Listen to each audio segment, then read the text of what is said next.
บุญกิริยาวัตถุลุอิ่มเอมจะปรีเปรมเต็มลำด้วยธรรมาทั้งทานศีลภาวนานำพาให้สู่แดนไกลสวงสวรรค์สุขหันษาจะล่วงทุกข์ด้วยความเพียรด้วยปัญญาอภิญญาพาพ้นว่ายวนเวียนใครเสบียงบุญมีมากยามอดน้อย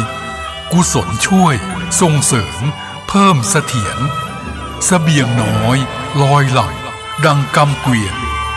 ดังแสงเทียนดวงน้อยคอยนำทาง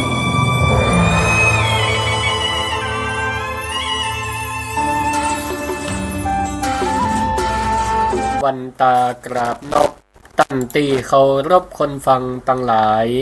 ญาติพี่น้องเปื่อนป้องสหายสาระบรรยายมีหลายมาน้อยสิริธรรมกำเมืองจาริรำถ้อยขอเจิญฟังก่อยตะครับอูจวนมวลใจบ่ได้ลี้ลับสำเนียงเสียงอันลั่นนาอนุรักษ์ไว้เรื่องของภาษาเจิญมวลประชาตกเหนือออกใต้เฮามาประกันทุกวันฮือใดเวลา5 โมงเย็นเปิดวิทยุเฟซบุ๊กฮือเห็นเนอจีบันเย็นหนอเนามีหลายเลิศรถบททวนกวนเก่าจวนฮือละเมาเอาใจบ่น้อยตั้งโลกตั้งธรรมลำนำจ้าถอยมีลายลีลาสาระสิริธรรมกำเมืองเอิ้นจาวาทะสดับกันได้นานอาตมาข้านั้นจะได้ขยายข้อความอาจารย์ประจำวิทยาลัยสงฆ์นครลำปางเจ้าวัดวัดมิ่งเมืองมูลตำบลพิชัยอำเภอเมืองจังหวัดลำปางวันนี้ก็ตรงกับวันพฤหัสบดีที่23เดือนพฤศจิกายน2566ทุกวันพัดก็ปกติรายการศิริธรรมกำเมือง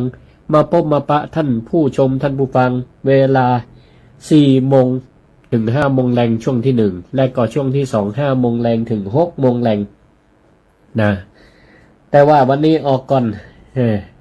เวลา3 โมงเฮามาปะกันในรายการศิริธรรมกำเมืองพ่องตีเปิ้นฟังกันประจำประจำได้ปกติวันพัดเวลา3 โมงอีป่ออีแม่ก็จะได้ยินเสียงท่านอาจารย์พระมหาสมชาติบัจจการอฟังอาจารย์พระมหาสมชาติแต่บัจจัยสกรรมเป็นเสียงของพระครูศิริธรรมบัณฑิตรายการศิริธรรมกำเมืองนะมารับคิวเหี่ยก่อนก็บัจจัยรับคิวนะเป็นมวยแตนเนอะเนื่องจากว่าท่านอาจารย์พระมหาสมชาติชาตะปัญโยเปิ้นได้ติดต่อมาตะกี้ว่าขอให้ท่านพระครูศิริธรรมบัณฑิตออกรายการก่อนเนอพอดีกำลังเดินทางไปโปรดศรัทธาญาติโยมเตะธรรมฮือศรัทธาฟังไปเตะธรรมที่บ้านก่อนหน้าที่เตะธรรมศรัทธาที่บ้านแล้วก็ลวดไล่สดเถียกรรมกันได้แล้วเนาะ ศรัทธาที่อยู่ฟังรายการวิทยุจะได้ฟังไปพร้อมกันนะอาจารย์พระมหาสมชาติเปิ้นให้จะอันนี้ลืมกึดในส่วนนี้ไปเนี่ยแต่ตีเปิ้นว่ายิงนกนัดเดียวได้2 ตัวตุลุงจกเปิ้นก็ว่าแต่ก่อนกะยิงนกตัวเดียวได้2 นัดเปิ้นว่าจังปิ้นไปนะนะก็เดี๋ยวเปิ้นจะมาเข้ารายการต่อจากพระครูศิริธรรมบัณฑิตเนอะต่อจากรายการศิริธรรมกำเมืองในเวลา4 โมงถึง5 โมงแรงปิ้นสลับกันนะเจริญพรแม่เพ็ญศรีสุทธะตักมาตัง Facebook ไล่รายการศิริธรรมออกมาไม่ได้แม่เพ็ญศรีนี่ก็เข้ามาตักตลอดเนี่ยแสดงว่าก็ติดสถานการณ์ Facebook ของแต่ละท่านนะบางเตื้อรายการศิริธรรมกำเมืองพอออกสดเมื่อใดเนี่ยมันก็คงจะไปโชว์เนาะไปเด้งข้อความที่ Facebook อย่างเช่นเป็นต้นว่าคลื่นวัดไฟหินก็เหมือนกันนะถ้ารายการศิริธรรมกำเมืองออก Facebook เมื่อใดละออก Facebook ไล่เมื่อใดท่านอาจารย์พระครูวิสุวัฒน์วรกิจโจผอ.สถานีก็ดีผู้หรือว่าเจ้าหน้าที่คุม สถานีก็ดีเปิ้นก็จะตั้งไล่ให้เลยเนาะดึงเข้าลิงก์ออกรายการของคลื่น FM 104.5 เมกะเฮิรตซ์ของวัดไฟหินตำบลสุเทพอำเภอเมืองเชียงใหม่แล้วก็แหมคลื่นหนึ่งต้องขอกราบขอบพระคุณท่านอาจารย์พระครูอภิวัฒนวิกรมผู้อำนวยการสถานีวิทยุคลื่นสีขาวเพื่อชาวประชาวัดปากตังเจริญเนาะก็ได้เมตตาคือรายการศิริธรรมกับเมืองออกในเวลาช่วง4-5 โมงของทุกวันพักคือศรัทธาหลายๆสถานีได้ฟังไปด้วยกันก็เดี๋ยวก่อนจบรายการก็จะเปิดไมค์เปิดสายคือศรัทธาได้โทรเข้ามาเนอะไผ่ฟังตั้งใดก็รายงานตัวให้กันฟังตัวก็จะได้อนุโมทนาขอบคุณเจ้าของสถานีที่เปิดได้อนุเคราะห์รายการศิริธรรมกำเมืองลิงก์จากคลื่นสีขาวเข้าสู่สถานีของเปิดเนาะทำให้ศรัทธาอยู่ทั้งบ้านทั้งจองได้ฟังไปพร้อมกันเสียงอาจจะบ่ค่อยดีตัวใดวันนี้ติดบัตรหน่อยหนึ่งแต่เจ้านี่ก็ไปงานสืบหูราชตาเจริญอายุวัฒนมงคลหลวงพ่อพระครูวีระธรรมโกวิทเจ้าคณะตำบลบ้านแรงวัดไซมูลตำบลบ้านแรงอำเภอเมืองจังหวัดลำปางพระมหาเถระในลำปางก็ไปกันหลายศาลาก็กว้างใหญ่ศรัทธาก็ไปร่วมสืบหูราชตากันเต็มที่จริงดีศรัทธาญาติโยมทั้งหลาย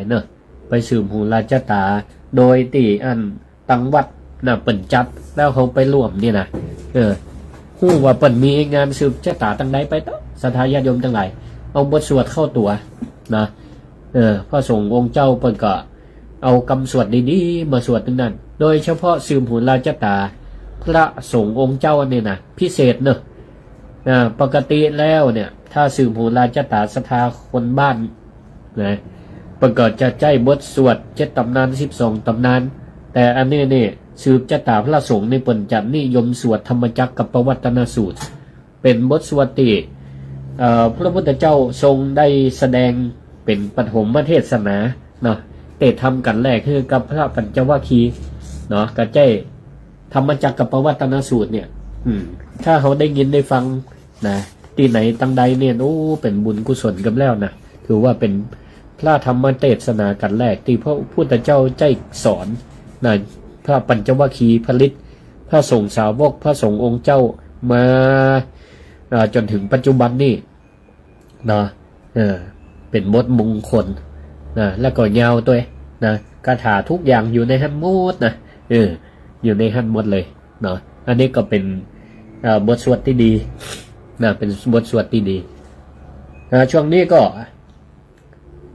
กิจการงานบุญอย่างที่ได้ได้จากันแล้วก็ครูบาอาจารย์ได้แจ้งได้ประชาสัมพันธ์ก็มีมาเรื่อยๆไปจนถึงวันลอยกระทงวันที่27บุญก็มีหลายที่หลายทางสถานทั้งหลายก็เลือกเอาให้สะดวกไปถึงวันบางพ่องเพิ่นก็เกษียณอายุแล้วทอดภาระธุระกิจการงานก็ปล่งวางให้ลูกเต้าเราหลานได้สืบได้แทนไปอีปล่อยแม่ตั้งหลายเกษียณอายุแล้วก็ปล่อยวางละแปลงจิตแปลงใจเพื่อเป็นบุญเป็นกุศลแสวงหาความสุขเข้าหาตัวเก่าด้วยกันไปวัดไปว่าไปร่วมกิจกรรมงานบุญของเปิ้นมีตังใดเฮาก็ไป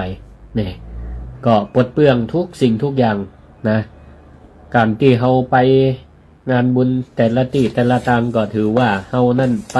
ด้วยใจศรัทธาและก็บ่มีมารอันใดมาคัดมาขวางแต่ถ้าในขณะที่เฮายังทำการทำงานอยู่สมบูรณ์แข็งแรงดีอยู่จะไปงานบุญงานกุศลตั้งใดพิธีตั้งใดไขไปตึกแต่ด้วยภาระหน้าที่การงานก็มาเป็นปัญหาอุปสรรคก็ต้องทำตามหน้าที่ไป บางอย่างก็พ่องก็ว่าโอ้เนี่ยจะออกบ้านจะไปหั่นไปนี่ก็มีอย่างมาติดคัดมาห้าม มาห้ามมาขวางมาคือไปนะพ่องก็ว่าเนี่ยเป็นมารอย่างหนึ่ง พ่องก็อู้เรื่องมารตัวนี้นี่แปลว่าอย่างศรัทธาญาติโยมทั้งหลายมาระมารเนี่ยเขาก็ได้ยินบทสวดอะไรอย่างต่างๆว่าพระพุทธเจ้าแม้แต่พระพุทธเจ้าเองเนาะก่อนจะตรัสรู้เป็นพระสัมมาสัมพุทธเจ้าก็ต้องผจญกับพยามารพยามารคืออะไรมารเนี่ยศรัทธาญาติโยมทั้งหลายมาจากคำว่ามระมระนี่แปลว่าความมระมาเพิ่มทรัพย์เป็นภาษาไทยเข้าไปมรณะแปลว่าความตายมาจากหลักทรัพย์เดียวกันมาระนี่มาระมออารอเรือเนี่ยมาระแปลว่ามาจากว่ามระแปลว่าความตายก็คือถ้ามันเข้ามากวนมาคุยคนใดก็คือทำให้คนนั่นเนี่ยตายในที่นี้ไม่ได้หมายถึงว่าตายแบบหมดลมหายใจแต่ในทางพระพุทธศาสนาหมายถึงว่าทำเวลาถ้ามาระเข้ามาในจิตในใจคนใดก็ทำให้ฆ่าคนนั้นเพื่อตายไปจากคุณงามความดีมันจะมาเป็นอุปสรรคมาคับมาขวาง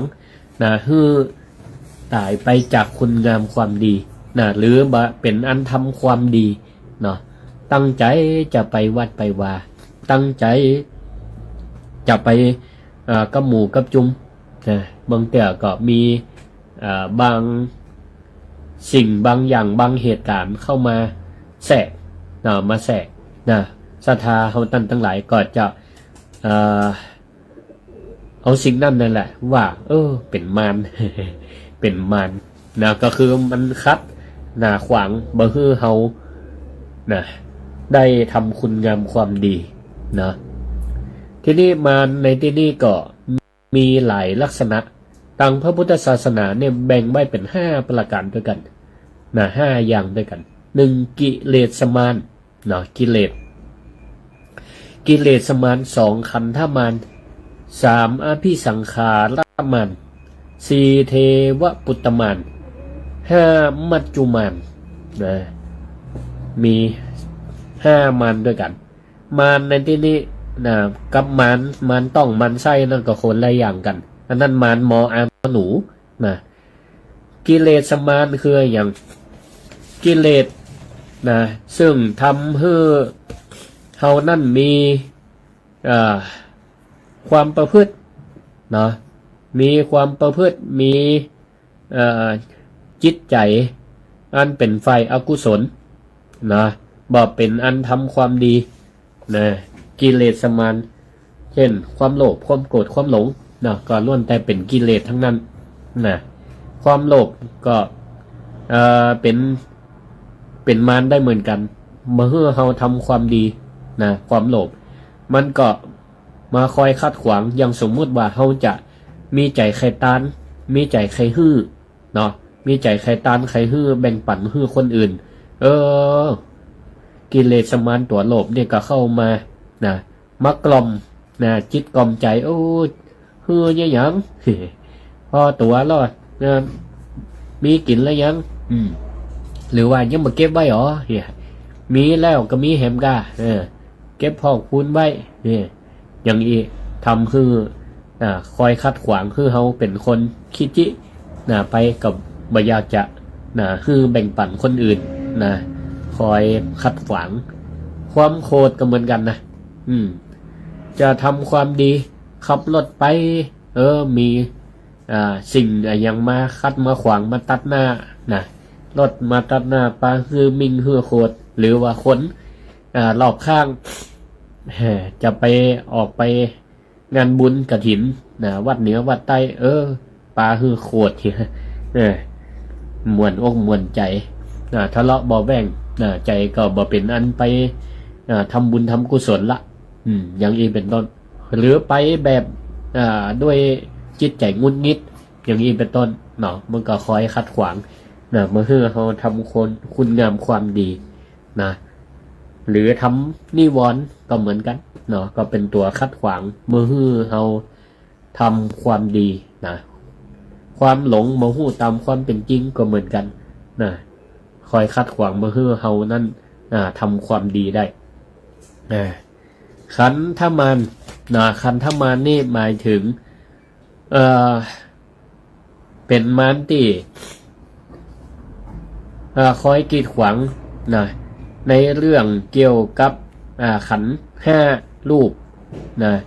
เวทนาสัญญาสังขารวิญญาณเนาะก็คอยมาคัดขวางนะเช่น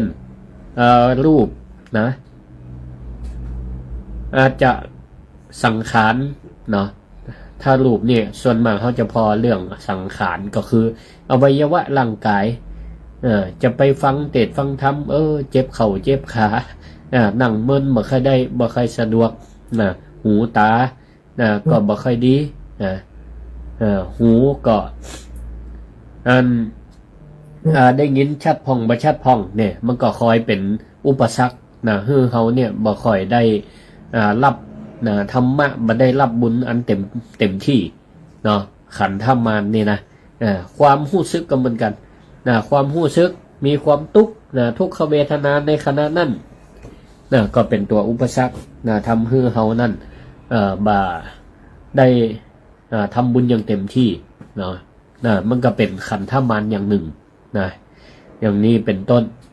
อภิสังขารมารอภิสังขารมารก็คือความปรุงแต่งความนึกคิดต่างๆหรือว่าอันเกิดแต่การเกิดดับของอภิสังขารต่างๆที่มันเกิดขึ้นปรุงแต่งกรรมด้วยกายวาจาใจของเขาเนี่ยมันมาเป็นไปอย่างต่อเนื่องเมื่อเป็นไปอย่างต่อเนื่องก็ทำให้คอยขัดขวางเทวดาก็เหมือนกันสถาญาติโยมทั้งหลายเทวดาที่เป็นมารก็มีเหมือนกันเทวปุตตมารนี่เทวดาฝ่ายขัดขวางก็มีอย่างเช่นเท้าสวัสดีที่อันนี้ขนาดว่าเป็นเทวดาอยู่จันทร์ปรันิมิตวสบดีก็เคยมาขัดขวางพระพุทธเจ้าเมื่อบรรลุธรรมพญามารสวัสดีอันนี้ถ้าเป็นบุคลาธิฐานมัจจุมานก็คือความตายอันนี้สุดท้ายเป็นมารที่ตัดโอกาสเพื่อให้เราทำคุณงามความดีละกำลังอยู่ดีมีสุขกำลังทำคุณงามความดีอยู่ชีวิตกำลังเจริญก้าวหน้าครอบครัวกำลังไปได้ดีมัจจุมานก็มาตัดรอนก็คือมีอันเหตุต้องพลาดพลาดจากกันไปเหียก็ตัดโอกาสบ่คือทำความดีนั่นก็ยุดอยู่ที่หั่นอย่างนี้เป็นต้นศรัทธาญาติโยมทั้งหลายหน้าที่ของมารเนี่ยมันมีหน้าที่ในการคัดขวางคัดขวางมาให้เฮาเนี่ยได้ทำคุณงามความดีแม้แต่พระพุทธเจ้าก็ทรงบำเพ็ญบารมีเพื่อการต่อสู้กับพยามารกับมารทั้งหลาย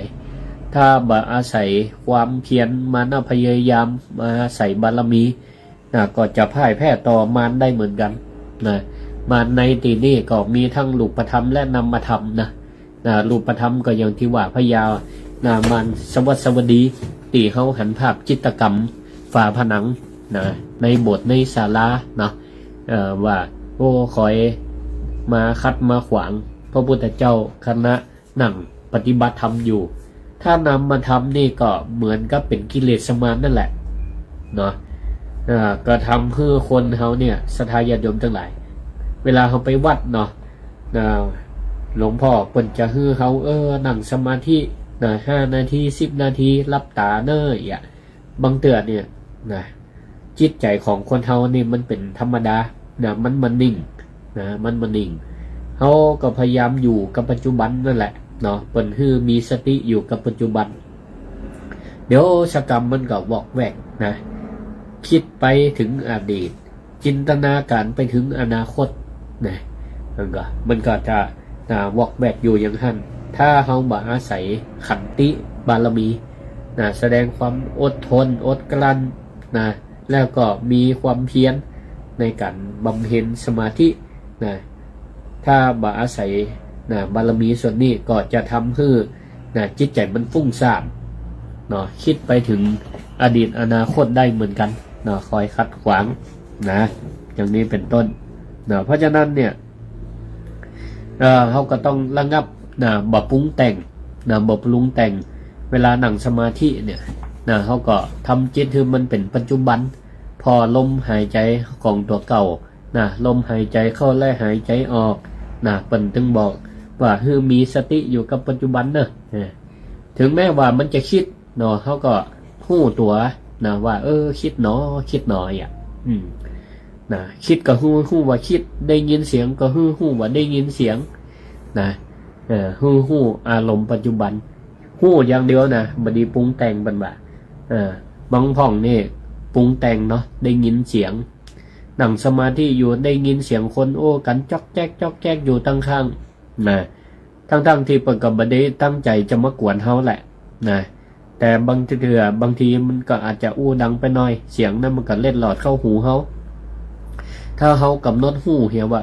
หูหนอได้ยินหนอไงนะควบคุมได้เหี่ยมันก็ปล่อยวางไปแล้วก็มีสติอยู่กับปัจจุบันไปแต่ถ้าคนควบคุมบ่ได้มันก็เก็บเอามาเป็นอารมณ์ไปบ่ปรุงแต่งกับนะเสียงอู้เสียงกวนทำให้งุนงิดใจจะอู้เนี่ยหยังที่ฮะจะอู้เนี่ยหยังเนี่ยนะเปิ้นก็บ่ใจฮู้ซึกอย่างกับเฮาอ่ะแต่เฮาเนี่ยมันไปฮู้ซึกด้วยตัวเองเอาเสียงของเปิ้นเนี่ยมาปรุงแต่งเข้าในจิตในใจตัวเก่าแล้วทำให้กิเลสมันก็เข้ามายึดพื้นที่ปล่อยให้ข้าศึกเข้ามาในจิตในใจเฮาข้าศึกนั่นจะมาเป็นตัวหยังเป็นตัวโลภได้ยินเสียงม่วนก็ใครฟังแฮมได้หันสิ่งที่มันเพลินตาก็ใครหันแฮมอย่างนี้เป็นต้นแต่ถ้าได้ยินเสียงที่มันม่วนก็ปรุงแต่งให้มันโคตรให้มันโคตรอย่างนี้เป็นต้นก็ปล่อยให้มารเนี่ยยึดพื้นที่เขาได้เพราะฉะนั้นเนี่ยเขาก็ต้องคอยควบคุมเอาไว้ถึงวันนี้ศรัทธาญาติโยมทั้งหลายมารนี่เหมือนกับโจรผู้ก่อการร้ายเขาจะไปให้มันมายึดพื้นที่เขาได้ถ้ามันยึดพื้นที่เขาได้มาได้เนี่ยเขากลายเป็นเฉลยทันทีเป็นทาสตกอยู่ในอำนาจของกิเลสทั้งหลายที่นี่มันจะจักจะจูงไปทางใดเนี่ยมันง่าย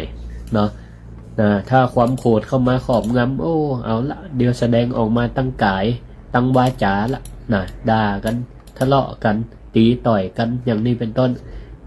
ก็อันนี้อนุภาพแห่งพยามารศรัทธาญาติโยมทั้งหลายเพราะฉะนั้นต้องใจบารมีเข้าช่วยใจบารมีเข้าช่วยยังกรรมบ่เก่าที่เปิ้นว่ามารบ่มีบารมีบ่แก่กล้าเปิ้นก็มองในแง่ดีถ้าเขาปฏิเสธบ่ได้ว่ามารเนี่ยมันถึงมาได้ทุกคนทุกเพศทุกวัยทุกชาติทุกภาษามารเนี่ยมันพยายามจ้องจะเข้ามายึดพื้นที่ในกายในวาจาในใจเฮาเนี่ยมายึด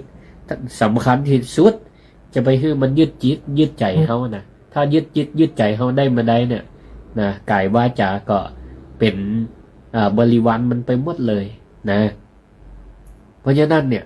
เราก็ต้องข่มมารทั้งหลายเอาไว้ด้วยการใจบารมีด้วยการใจบารมี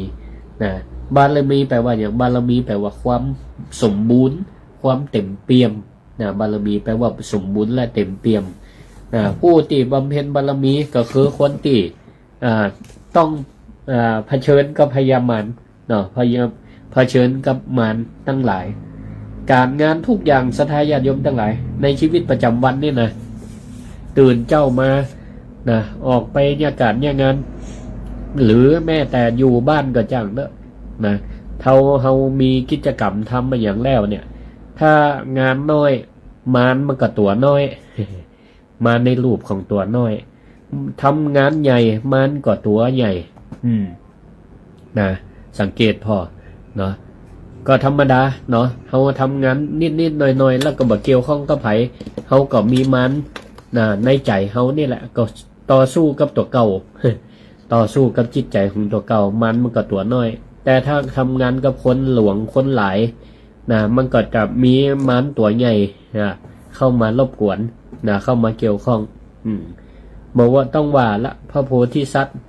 พระมหาบุรุษพระพุทธเจ้าก่อนจะเป็นพระพุทธเจ้าก็ต้องผจญกับมารทั้งหลายบอกว่าจะระดับโลกเผชิญกับพญามารสวัสบดีมารนี่นะผู้เป็นหัวหน้าแห่งมารทั้งหลายพญาวัสบดีเนี่ยก้านพระพุทธเจ้าแล้วยังไปปอลูกสาวนี่โคแตนปอที่ดามารตั้ง3ก็อาสาแตนปอมาผจญมารพระพุทธเจ้าอย่างนี้เป็นต้นเนาะหรือพระสงฆ์สาวกของพระพุทธเจ้ากูองค์บางตนก็มีมารเหมือนกันมารมาคัดขวางบ่ให้ทำความดีแต่ท่านทั้งหลายเหล่านั้นก็ใจบารมีในการบำเพ็ญแล้วก็ขจัดมารทั้งหลายครูบาศรีวิชัยครูบาศรีวิชัยเขานี่ตนบุญแห่งล้านนาไผบ่ฮู้จักของนี่คงจะบ่มีครูบาศรีวิชัยเองก็เหมือนกันเเปิ้นก็บำเพ็ญบารมีของเปิ้นไปแต่เปิ้นก็มีมันมาคอยคัดขวางอยู่เหมือนกันบอกว่าเปิ้นจะทำความดีในด้านใดแปลงตังขึ้นดอยสุเทพ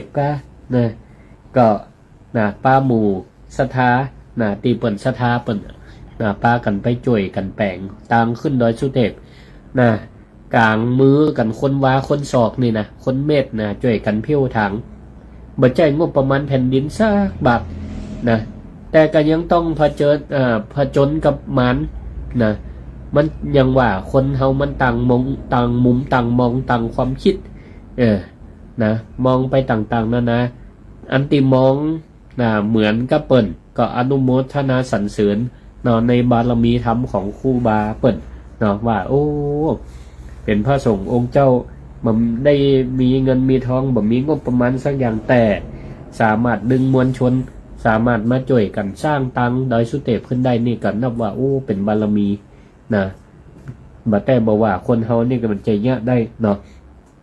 แต่บางพ่องก็อาจจะมองคนสมัยก่อนอาจจะมองได้ว่าโอ้เป็นการ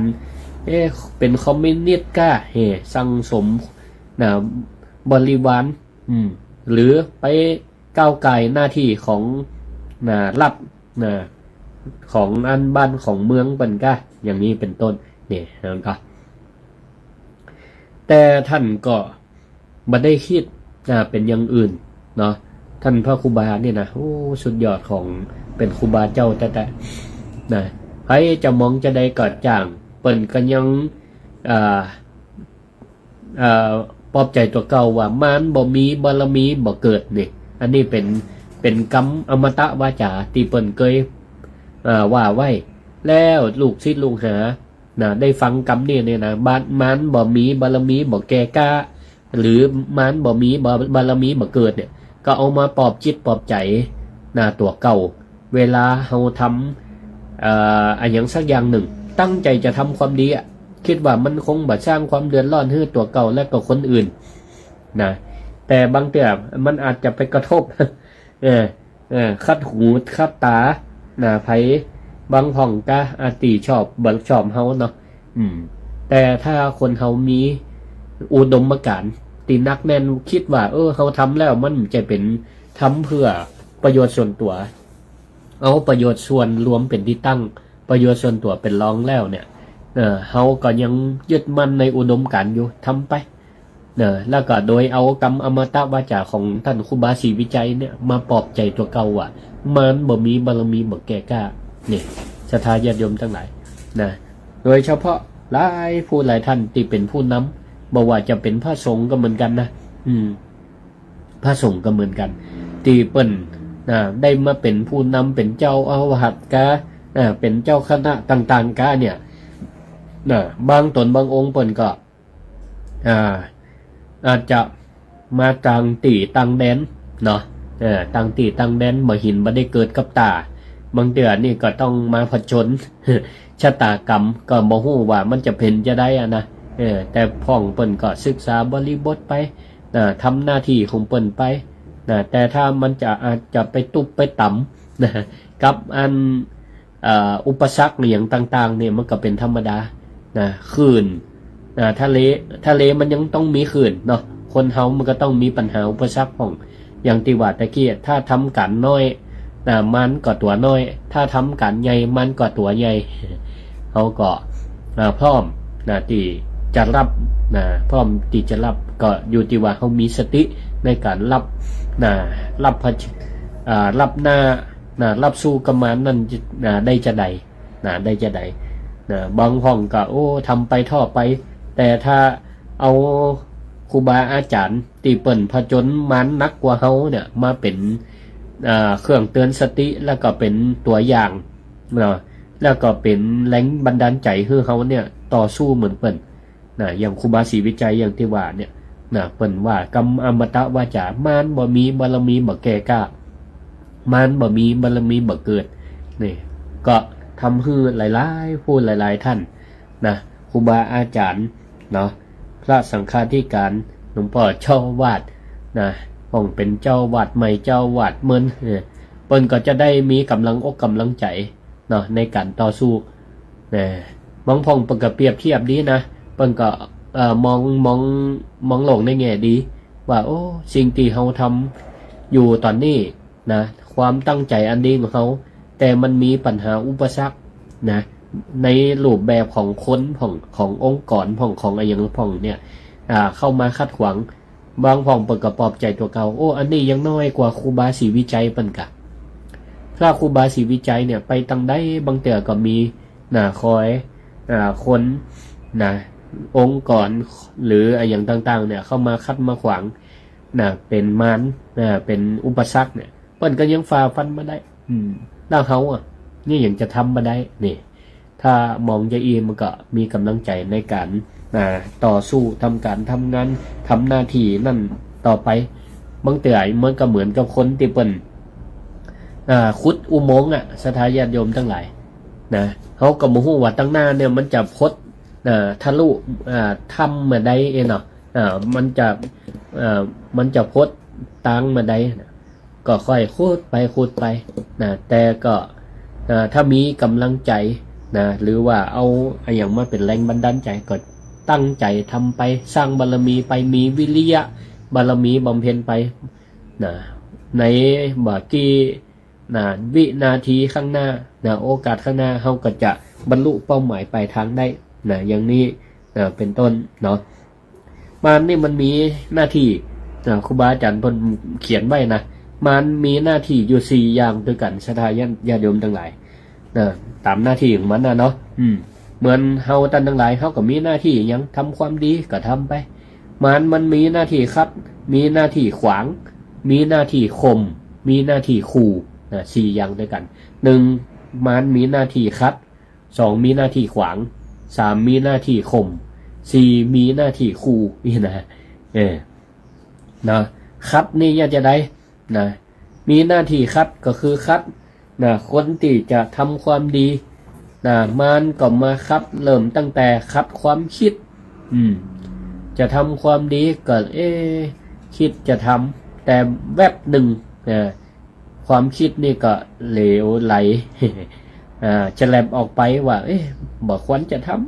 ำทำไปก็สูญเปล่าทำไปก็ทำดีก็ถึงบ่ใจได้ดีเป็นต้นบางเดียวเนี่ยความคิดของคนเฮาเนี่ยมันมีทั้งฝ่ายกุศลและอกุศลเหมือนกันความคิดของคนเฮาเนี่ยบางเดียวควบกับความคิดของตัวเก่าเนี่ยฝ่ายดีก็สนับสนุนว่าทำไปเถอะอย่างเปิ่นว่าปิดทองหลังพระสักวันหนึ่งมันก็ทองนี่ก็จะไปล่นไปหาตั้งหน้าได้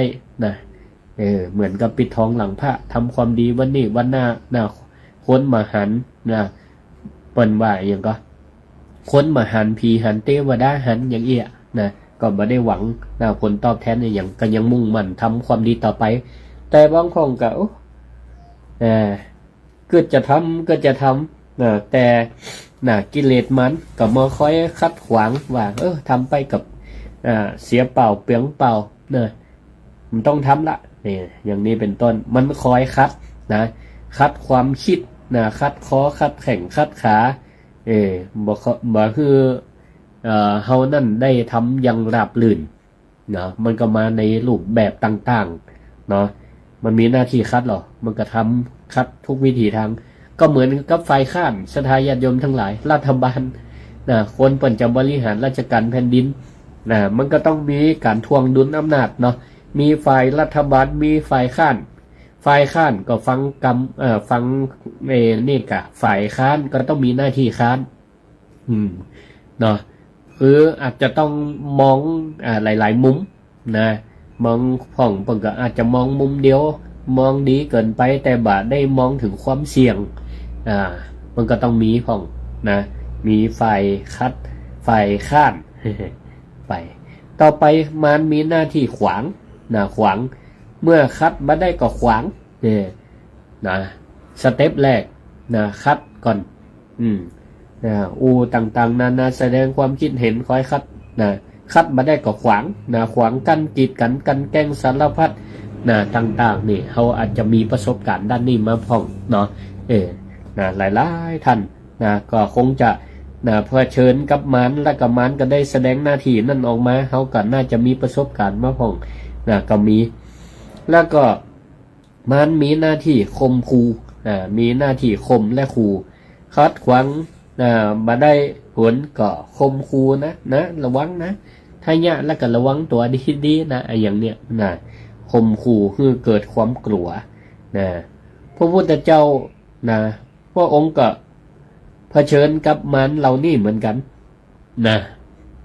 เผชิญกับมันเหล่านี้เหมือนกันมาคอยคัดมาคอยขวางมาข่มมาขู่แต่พระองค์ก็บ่ได้ขันข้ามบ่ได้กลัวบ่ได้กลัวมันก็ต่อสู้ผจญเนาะก็สามารถป้นจากอำนาจของมันไปได้ก็คือป้นจากความทุกข์ป้นจากมันแล้วก็มีความสุขก็คือป้นจากความทุกข์ได้มันนี่ก็บ่สามารถจะมาควบคุมต่อไปได้แฮมอย่างนี้เป็นต้นเนาะการคัดการขวางข่มขู่นั่นมันเป็นหน้าที่ของมันก็มีหน้าที่ทำของมันอยู่เพียงแต่ว่าเฮาท่านทั้งหลายเฮาจะมีวิธีในการผจญกับมันจะได้ฮับซึกกับมันได้จะได้สดาญาติโยมเนาะในแต่ละวันเนี่ยเราต้องต่อสู้กับมันหลายๆสิ่งหลายๆอย่างอาจจะมาในประเภทแบบใดแบบหนึ่งอย่างที่อาตมาว่าตะกี้มาในรูปแบบของความโกรธความโลภความโกรธความหลงก็ได้หรือสังขารร่างกายก็ได้ก็เป็นมันเหมือนกันเนาะจะไปทำการทำงานวันนี้ปวดหัวตัวร้อนบ่สบายอากาศเปลี่ยนก็เป็นมันก็เสียโอกาสในการทำงานในวันนั้นไปได้แต่เฮาก็ฮับหน้ากับมันจะได้ฮู้ก็จำบ่สบายวันนี้สีลุ่มๆเจ็บหัวตัวร้อนอย่างเนี้ยเป็นวัดเนี่ยอาตมาที่เนี่ยก็เป็นขัดน้ำมันเกิดขึ้นละก็พยายามกินยาเอามาเดือนนี้ยาสามัญประจำบ้านยาแก้แพ้แก้วัดแก้อย่างแก้ไข้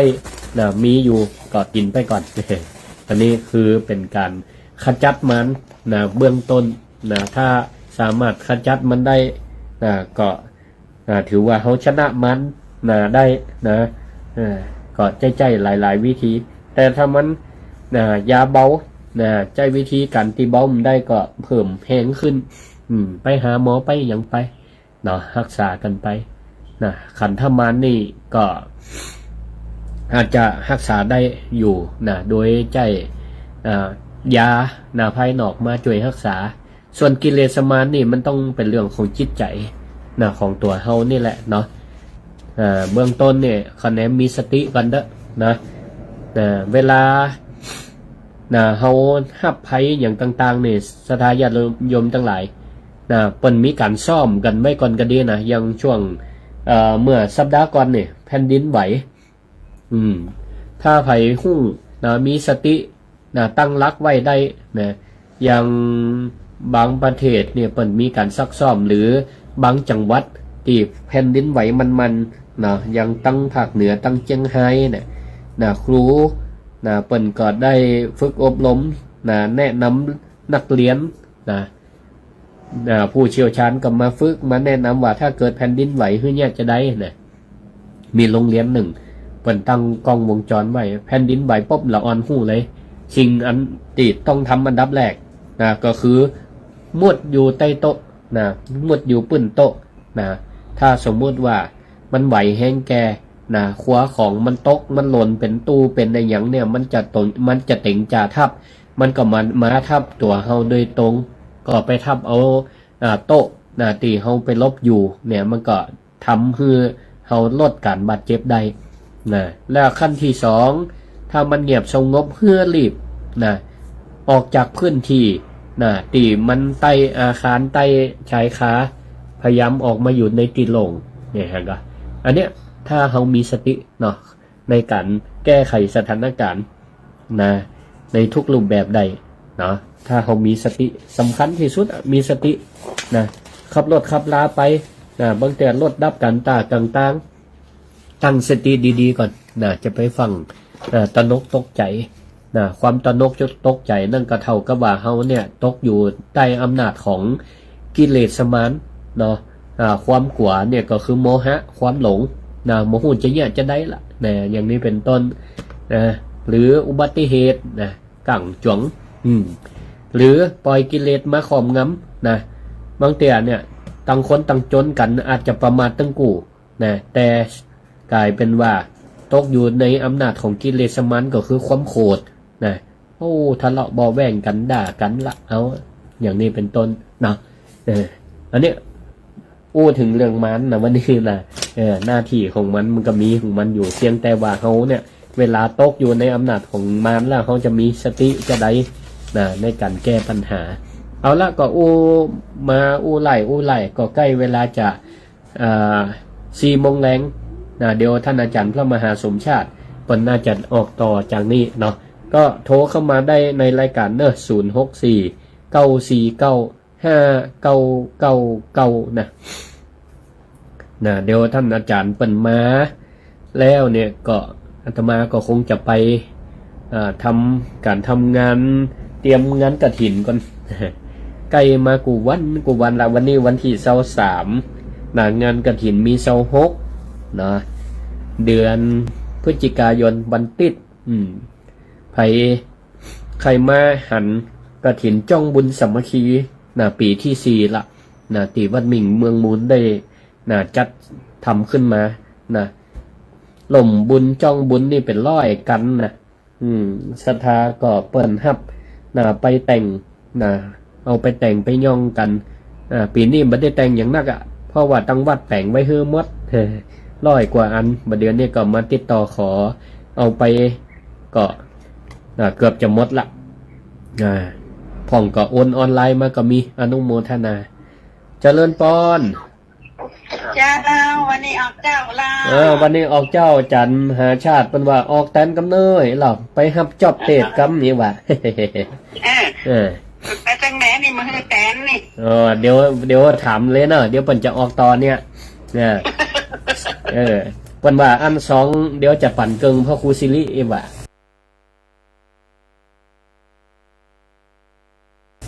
แต่หมู่ถามเนอะโดนด่าแถมอย่างนี้แม่ถามแล้วก็โดนด่าแถมโมโหกลับมาอันหน้าตัวไผ่ตัวมันแม่มาใครกล้าถามเรามาเดินหมอเปิ้นมาเจด้าเปิ้นว่าเล่นมาได้ว่าเล่นนะเนี่ยเปิ้นว่าเอาเล่นน้ำม่วนเนี่ยกะพ่องกับม่วนโลกบางพ่องที่สอบบางพ่องในสอบเพื่อดานะดาแล้วก็ม่วนดีแบบม่วนดี จุคนโคตรหมวนดีคนจริงแม่นเสียโคตรเนาะด่ามาเถอะด่ามาเถอะเนาะม่วนดีแหละม่วนดีแม่ซ้ำเสียตัวติ๊กๆน่ากะบ่เครียดดีเนาะเลือดมันสูบฉีดดีเหี้ยไปเกลียดไว้นี่น่ะสาธุขอบคุณเจริญพรกำลังใจเด้อสาธุแม่เจริญพรจ้าโทรเข้ามาได้เนอะตัดแรงว่า5 โมงจะขอสมณเณรไอ้ออกเป็นว่าแรงนี่ไปหาหมอเป็นวัดนั่นเตอะเป็นอันเดียวกันเห็นมั้ยอากาศมันก็แปรเปลี่ยนเนาะแปรปรวนจะได้ก็รักษาสุขภาพเจริญพรแม่นิตยาเจริญพรเนอะสาธุวันนี้ออกตังปินแหละวันนี้ออกตังปินงวดนี้ออกตังปินเนอะงวดนี้นะออกตังปินแม่ล้อฟังแต่เจ้าว่าเป็นลำใจจะกำดีกับปิดวิทยุหนีเจ้าเนี่ยดีแล้วเจ้าเดี๋ยวฟังต่อเปิ่นเนี่ยเดี๋ยวฟังต่อนี่เนอะสาธุขอบคุณเจริญพรเจริญพรฮัลโหลแม่หยังสวัสดีเจ้าสาธุแม่เจริญพรแม่หยังโทรมาหากิจใจกว่าจุดมาเจอผมวันพุธเนี่ยเจ้าหยังก็ว่าจะเขาหาจุดมาเจอเนี่ยเจ้ากำลังได้จดเบอร์โทรเจ้าแม่หยังแม่จะสลอยวังจิ้นนั่นแหละเจ้าอยู่ไหนก็วังจิ้นนี่กะเจ้าเมืองแปะเจ้าเมืองแปะเจ้าสาธุชัดเจนดีเนาะขอบคุณเจ้าของสถานีเป็นเนอะลูกเลี้ยงเป็นวัดเลยเป็นวัดแม่เป็นไงกี่ยาเลยนั่นน่ะกินตะกี้ไปแล้วกันหนาวแล้วนะนั่นน่ะกะเนาะเข้าหน้าหนาวแล้วตอนนึงฟังตรงวันน่ะส้มเขียวหวานออกแล้วกะวังจิ้นน่ะเป็นวัดออกว่าบ่ได้ปลูกกะบ่ปลูกส้มกะเดี๋ยวได้ปลูกเจ้าเนี่ยปลูกสวนซักเจ้าสวนซักดีลูกดีละลูกเล่นเขาจักพี่เจ้าวีล่ะใครก็พี่เจ้าวีตู้เจ้าวีเจ้าวัดหยังวัดอย่างก็ฟังว่าวัดอย่างว่าเดี๋ยวก่อนไปเอววัดประซักให้เจ้าเป็นไปเอวหั่นเห็นล่ะเจ้าหลายถือว่างค่ะเพิ่นไปดูวัดไปเหี่ยอย่างหลายวีนะกะเนาะพี่เจ้าวีมีโอกาสก็ไม่เอวลำปางกะวัดมิ่งเมืองมุนน่ะเจ้าวันหน้าเขาส่งบ้านกันเด้อเอวเด้อกุมภาจัดวัดมิ่งเมืองมูลกุมภา15 ถึง 17 กุมภาแม่จะตามพระเจ้าเศรษฐีหลวงนะพระเจ้าตนหลวงองค์ใหญ่ถ้าลูกมาลูกเทพตอนนี้จะต้องเอวมาเตอะเนอะลูกเงินห้อง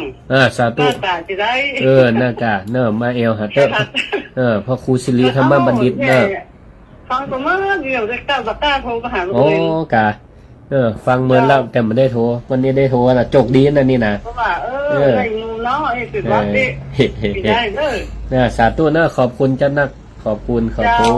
อนุโมทนาโอกาสจะได้หันหน้ากันเนาะสาธุสาธุเจริญพรอยู่ดีมีสุขสาธุ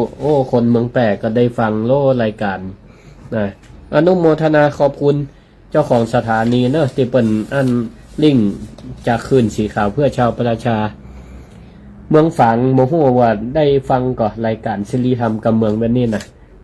ตักบอกกันพองเนอะโทรเข้ามา064-949-5999นะจำง่ายอยู่เบอร์โทรนี่นะในรายการนี้โทรมาแต่ยกเว้นนอกรายการนะเพราะบางพ่องก็เข้าใจกันเพราะได้ยินได้ฟังพระสงฆ์องค์เจ้าตนอื่นเป็นออกรายการก็นึกว่าเบอร์นี่เป็นเบอร์สถานีบัดใจเนอะเป็นเบอร์ส่วนตัวนะก็ลองฟังพอเนาะครูบาอาจารย์ตั้นได้ออกอยู่เป็นบอกเบอร์ก็จดไว้แล้วก็โทรเพื่อตรงรายการมันจะได้ยินกันตึงหมู่ตึงจุ้มเนาะเขาออกรายการสดอย่างนี้เนี่ยศรัทธาคนโทรเข้ามาคนฟังอยู่ทั้งบ้านก็ได้ยินพร้อมกันนะ064-949-5999นะ เวลาบอกเฮือโทรนี่ก็พ่องก็เก่งใจกันกว่าจะเป็นสายซ้อนเนี่ยนะโทรเข้ามาได้เนอะก็เดี๋ยวก็จะได้ติดตามรับฟัง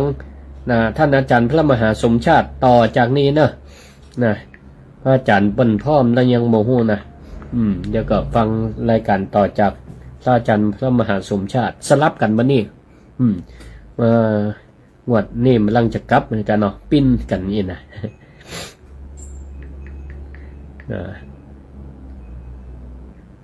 ก็เชิญชวนได้ศรัทธาญาติโยมทั้งหลายใครจะมาร่วมงานกฐินนะป้องเข้าไปแล้วก็ไปแหมลายตีลายตังได้บุญนักบุญหลาย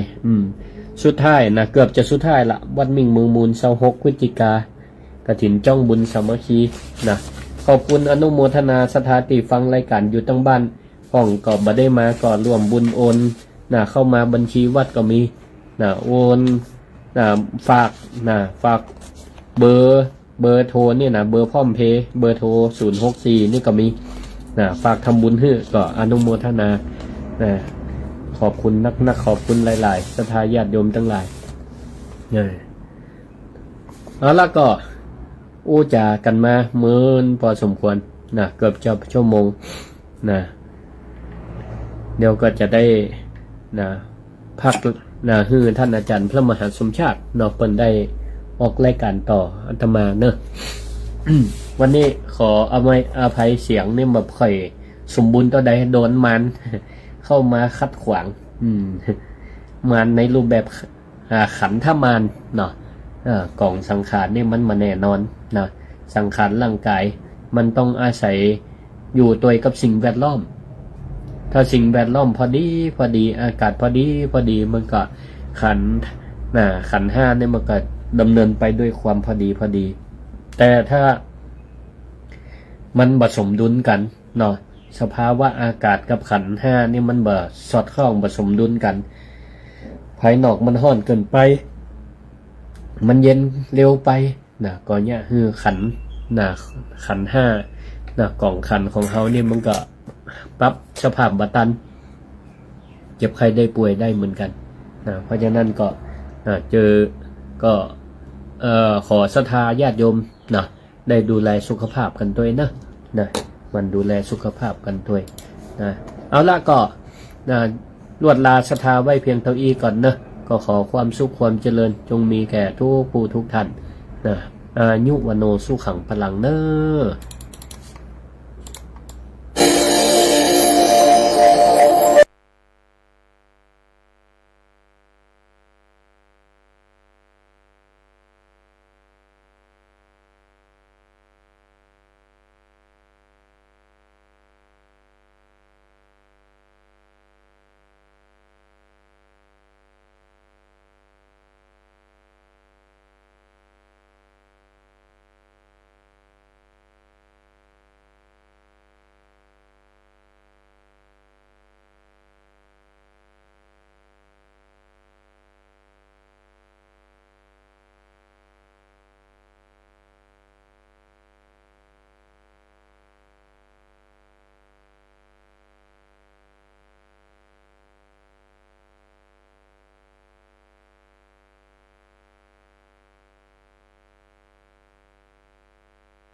สัมพุทธเจ้า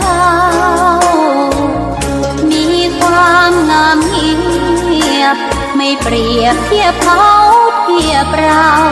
ใครมองไม่งามช่างเขาแต่เจ้าก็คือดอกบัวด้วยความสัตย์ซื่อยึดถือความดีเป็นหลักใครรักไม่รักก็ไม่จมปลักมองมั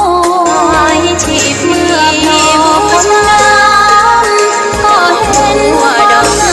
ำที่แน่คอยคนที่ใจบุญมาโอบเอื้อเกื้อกูลรู้ค่าของบุญเก็บบัวขึ้นมาเพื่อสร้างความดีและสร้างบารมีดังว่าใช้ดอกบัวนี้บูชาพระสัมมาสัมพุทธองค์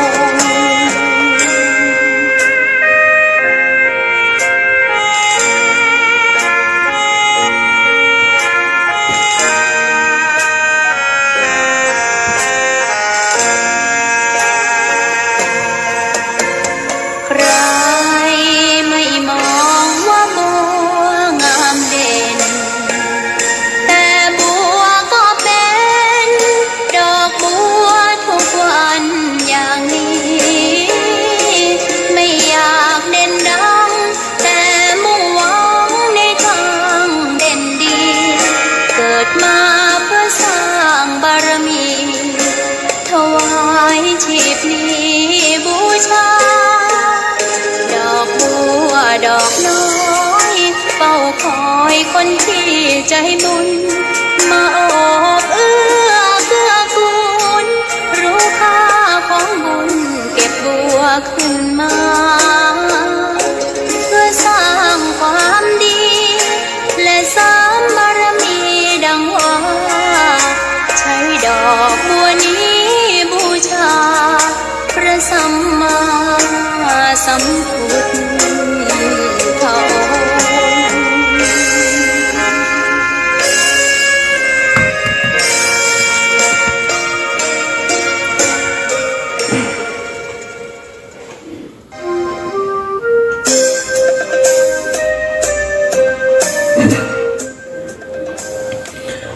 ขอนอบน้อมต่อพระรัตนตรัยแก้วเจ้าสามประการน้อมเอาคุณพระพุทธเจ้าคุณพระธรรมเจ้าคุณพระสังฆเจ้าคุณพระอรหันตเจ้าอริยสงฆ์เจ้าจุตนจุองค์ได้เมตตาแผ่ปารมีมาเป็นนวโลกุตรธรรมปกเกล่าเกศาโปข่มรักษาครูบาอาจารย์พระมหาเถระพระเถรานุเถระเพื่อนสหธรรมิกสหพรหมจารีทุกรูปทุกองค์ปกข่มรักษาศรัทธาสาธุชนคนดีคนเฒ่าคนแก่อีป่ออีแม่ทั้งหลายที่ติดตามรับฟังรายการสารธรรมยามบ่ายตั้งสถานีวิทยุในเครือข่ายคลื่นสีขาวเพื่อชาวประชาซึ่งออกอากาศจากวัดปากตังเจริญอำเภอดอยหล่อจังหวัดเชียงใหม่โดยเมตตาของท่านอาจารย์พระครูอภิวัฒนวิกรมได้มอบเวลาในวันพฤหัสบดีให้กับครูบาอาจารย์พระนักจัดรายการในพื้นที่จังหวัดลำปาง106.50 เมกะเฮิรตซ์ซึ่งอาตมาภาพก็ได้รับเมตตาได้รับมอบหมายจากครูบาอาจารย์พระสงฆ์เผยแผ่พระพุทธศาสนาจังหวัดลำปางซึ่งมีท่านอาจารย์พระมหานุพดลสุวรรณเมธีได้รับผิดชอบดูแลเวลาในช่วง 15-16 นาฬิกาส่วน 16-17 นั้นเป็นท่านอาจารย์พระครูสิริธรรมบัณฑิต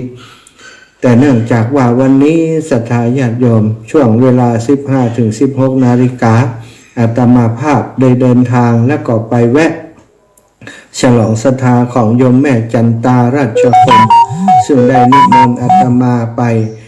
รับเอาบริวารกฐินที่บ้านของโยมแม่แล้วก็นิมนต์อาตมาเทศธรรมมาลัยโพธิ์โลกคือกับ ครอบครัวของโยมแม่ได้สดับรับฟังเปิ่นได้ปูจาทำมาลัยโพดมาหนึ่งผูกแล้วก็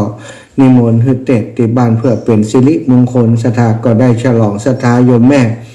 ว่าวันผูกนี้ก็อู้กันวันก่อนแล้วเนาะท่านจะกลับเมื่อใดก็บอกว่าไปแม่แจ่มจะกลับวันที่23ถึงก็น่าจะบ่ายโยมแม่เปิ่นก็รอตั้งแต่เจ้าพร้อมกับครอบครัวลูกๆหลานๆญาติกาวงวานของเปิ่นรอกันอยู่ซะจะถ้าจะพังมาจัดรายการก็ตึงบัดตันอยู่ดีก็ได้กราบเมตตาขอให้ท่านอาจารย์พระครูสิริธรรมบัณฑิตได้เข้ารายการแต่ก่อนท่านอาจารย์ก็เมตตาเปิ่นไปธุระในเวียงพอได้ทราบข่าวจากอาตมาก็หีบกลับนะศรัทธากลับไปถึงวัดก็ได้เข้ารายการแต่จบลงไปเมื่อชั่วโมงแรกที่ผ่านไปนั้นศรัทธาอีปอยอีแม่ทั้งหลายกราบขอบคุณในเมตตาท่านอาจารย์พระครูสิริธรรมบัณฑิตเป็นอย่างสูงนะครับเนื่องท่านอาจารย์เจ้าชั่วโมงที่2นี้เนาะก็เป็นแทนท่านอาจารย์แทนกันไปสลับกันอีกเนาะบ่ถือว่าแทนสลับกันสลับเวลากับท่านอาจารย์ท่านอาจารย์ก็ได้สนทนาธรรมอุจานำสิ่งละดีๆมาแบ่งปันให้กับศรัทธาญาติโยมเรียบร้อยไปแล้วเนาะเอาชั่วโมงของอาตมาก็คงจะต่อเนื่องถึงเรื่องบุญเรื่องกุศลเรื่องการปฏิบัติตนตัวของเฮากายวาจาใจเป็นการชำระกายวาจาใจของเฮาทั้งหลายให้สะอาดสะอาดมนุษย์คนเฮาเนาะเกิดมาแล้วสิ่งที่มากระทบเฮานั้นมีหลายสิ่งหลายอย่างกระทบทางร่างกายเกิดความสกปรกทางร่างกายกระทบทางจิตใจก็เกิดความสกปรกทางจิตทางใจกระทบทางร่างกายความแปดเปื้อนต่างๆความสกปรกฝุ่นผงความบาสะอาดสิ่งปฏิกูลอย่างต่างๆแม้กระทั่งน้ำเหงื่อน้ำใครของเฮาเนี่ยศรัทธาสิ่งที่มันไหลออกจากทวารทั้งเก่านั้นเป็นสิ่งที่สกปรกไหลเข้าไหลออกในร่างกายต้องมีการชำระสะสางต้องมีการทำความสะอาดทุกวันหนึ่งหลายครั้งด้วยกันเนาะหัวก็ต้องมีแชมพูสระผมนะศรัทธาสระผมบ่ได้มันยังบ่หายเด้อต้องเอาน้ำยาเอาสิ่งอย่างที่เพิ่นบอกว่ามันสามารถทำความสะอาดได้ก็ต้องสระผมหาแชมพูมาสระผมสบู่กลมดีแฮมเมาะว่าอันศรัทธามันแตกต่างกันระหว่างผิวหนังกับเส้นผมนะเพิ่นก็มีรายละเอียดไปเอาแชมพูสำหรับสระผมถ้าเป็นผู้หญิงก็ต้องมีครีมนวดเพื่อจะให้ผมเป็นมันเงางามอ่อนนุ่มตามเจ้าของปรารถนาสระผมล้างหน้าก็บางคนเป็นละเอียดอ่อนใจสบู่ล้างหน้าบ่ได้นะสบู่ก็ต้องเป็นยี่ห้อนั้นยี่ห้อนี้ยี่ห้อดีๆใจสบู่ล้างหน้าบ่ได้เพิ่นก็ใจโฟมล้างหน้าก็เป็นแยกประเภทไปแชมพูสระหัวสบู่สะอันโฟมก็ใจล้างหน้าสบู่ก็ถูกายนะศรัทธาทำกันอย่างอีกเพิ่นเรียกว่าปฏิบัติปนเปื้อนตัวเก่าดูแลรักษาตัวเองบ่ให้เหม็นสาบเหม็นใครคือสะอาดอยู่ตลอดเวลาอันนี้ทางด้านร่างกายศรัทธาส่วนทางด้านจิตใจนั้นเพื่อเมื่อมีอะไรอย่างมาแปดมาเปื้อนศรัทธาเฮาจะไปช่วยไปล้างอย่างตีมีแชมพูสระผมมีสบู่เอาไปล้างจิตล้างใจบ่ได้ศรัทธาอีพ่ออีแม่ทั้งหลายสิ่งที่จะไปล้างจิตล้างใจของเฮาได้ก็คือธรรมะเนาะสิ่งที่จะป้องกันตนตัวของเฮาหรือว่าจิตใจของเฮาบ่ให้แปดเปื้อนก็คือทานศีลแล้วก็ภาวนาศรัทธาอีพ่ออีแม่ทั้งหลายในพุทธศาสนาของเฮามีหลายสิ่งหลายอย่างมีหลายชั้นเนาะต้องเรียกว่าถ้าเป็นต้นไม้ก็มีตึงเปลือกตึงกะพีมีตึงแก่นในคำสอนของพระพุทธศาสนาบ่ให้แยกเปลือกกะพีแก่นออกจากกันจำเป็นต้องอยู่ด้วยกันซะบางสิ่งที่เป็นเปลือกก็จะต้องหุ้มห่อแก่นเอาไว้หุ้มห่อต้นไม้แห่งบุญเอาไว้หุ้มห่อแก่นอันเป็นแก่นของพุทธะนั้นเอาไว้เป็นความสะอาดสว่างสงบอยู่ตั้งในในการปฏิบัติของคนเฮานั้นศรัทธาญาติโยมเฮาบ่สามารถจะละทานจะละศีล และก็จะละภาวนาได้ทั้ง3อย่างนี้จะต้องเป็นของคู่กันเมื่อมีทานก่อนจะฮือทานก็ต้องเป็นคนที่มักมีปกติในการที่บ่เบียดเบียนคนอื่นก็คือรักษาศีลนั่นเองคนฮือทานย่อมที่จะบ่ลักจกของคนอื่นทานที่จะฮือต้องเป็นของที่บริสุทธิ์ฉะนั้นคนที่จะฮือทานได้แน่นอนสำคัญที่สุดเปิ้นต้องมีศีลที่บริบูรณ์หรือว่าบริบูรณ์ทุกข้อแต่ก็ต้องมีศีลอยู่ส่วนหนึ่งเนาะในการที่จะทำให้ตนตัวของเขานั้นมีจิตใจที่ชอบที่อยากจะทำตามเจริญพรท่านประธานอาจารย์พวกนี้มีอย่างเมื่อไหร่ที่สันติภาพสันติภาพก็คงจะมีการเตรียมต้นของเราเนี่ยนะเนาะของสันติภาพต้นเตรียมต้นเตรียมอะไรเราจะทำพุ่มดอกไม้หรือว่าจะทำอะไรมาด้วยก็คุยกันเตรียมกันใช่บริวารเราจะเอาอะไรเป็นบริวารกฐินบ้างอะไรอย่างเงี้ยก็เอามารวมกันเอามาจัดเอามาดาให้เรียบร้อยไม่มีอะไรมากพ่อไม่มีท่านประธานอย่างถามผมจะได้ตอบได้ถ้าสมมุติว่าเขาทำใบสีเป็นเขาอยากจะทำก็ทำมาสมทบกันแต่ว่าถ้าเราเนี่ยมีใครเป็นละถ้าไม่มีใครเป็นก็ไม่เดือดร้อนเพราะว่าจะมีคนทำอยู่แล้วเนาะคนทำมาให้อยู่แล้วเนาะพรุ่งนี้อาตมาก็จะเข้าไปประมาณสัก9 โมง 10 โมงอะไรเงี้ยก็จะไปแอบหาไปดูกันบอกเขาได้จ่าสัตธุนะท่านประธานที่เคารพไม่เจอกันนานคิดถึงเหมือนกันท่านประธานชุมชนสันติภาพนะโทรมาตะกี้ถึงไหนแล้วศรัทธาญาติโยมชำระนะมีทานมีศีลมีภาวนาคือสิ่งที่จะ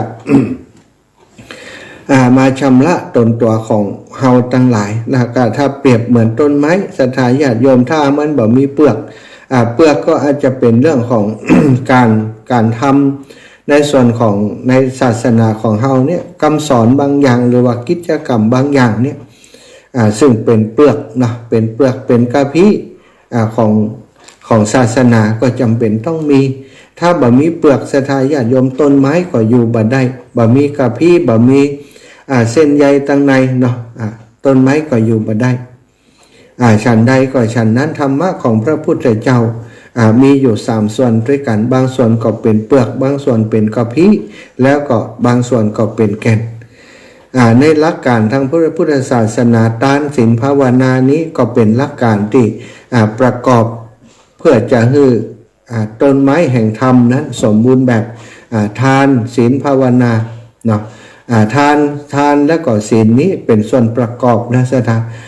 เป็นส่วนประกอบที่จะทำให้ภาวนาซึ่งเมื่อภาวนามีภาวนาแล้วถ้าภาวนาถ้าเฮาปั่มเป่ง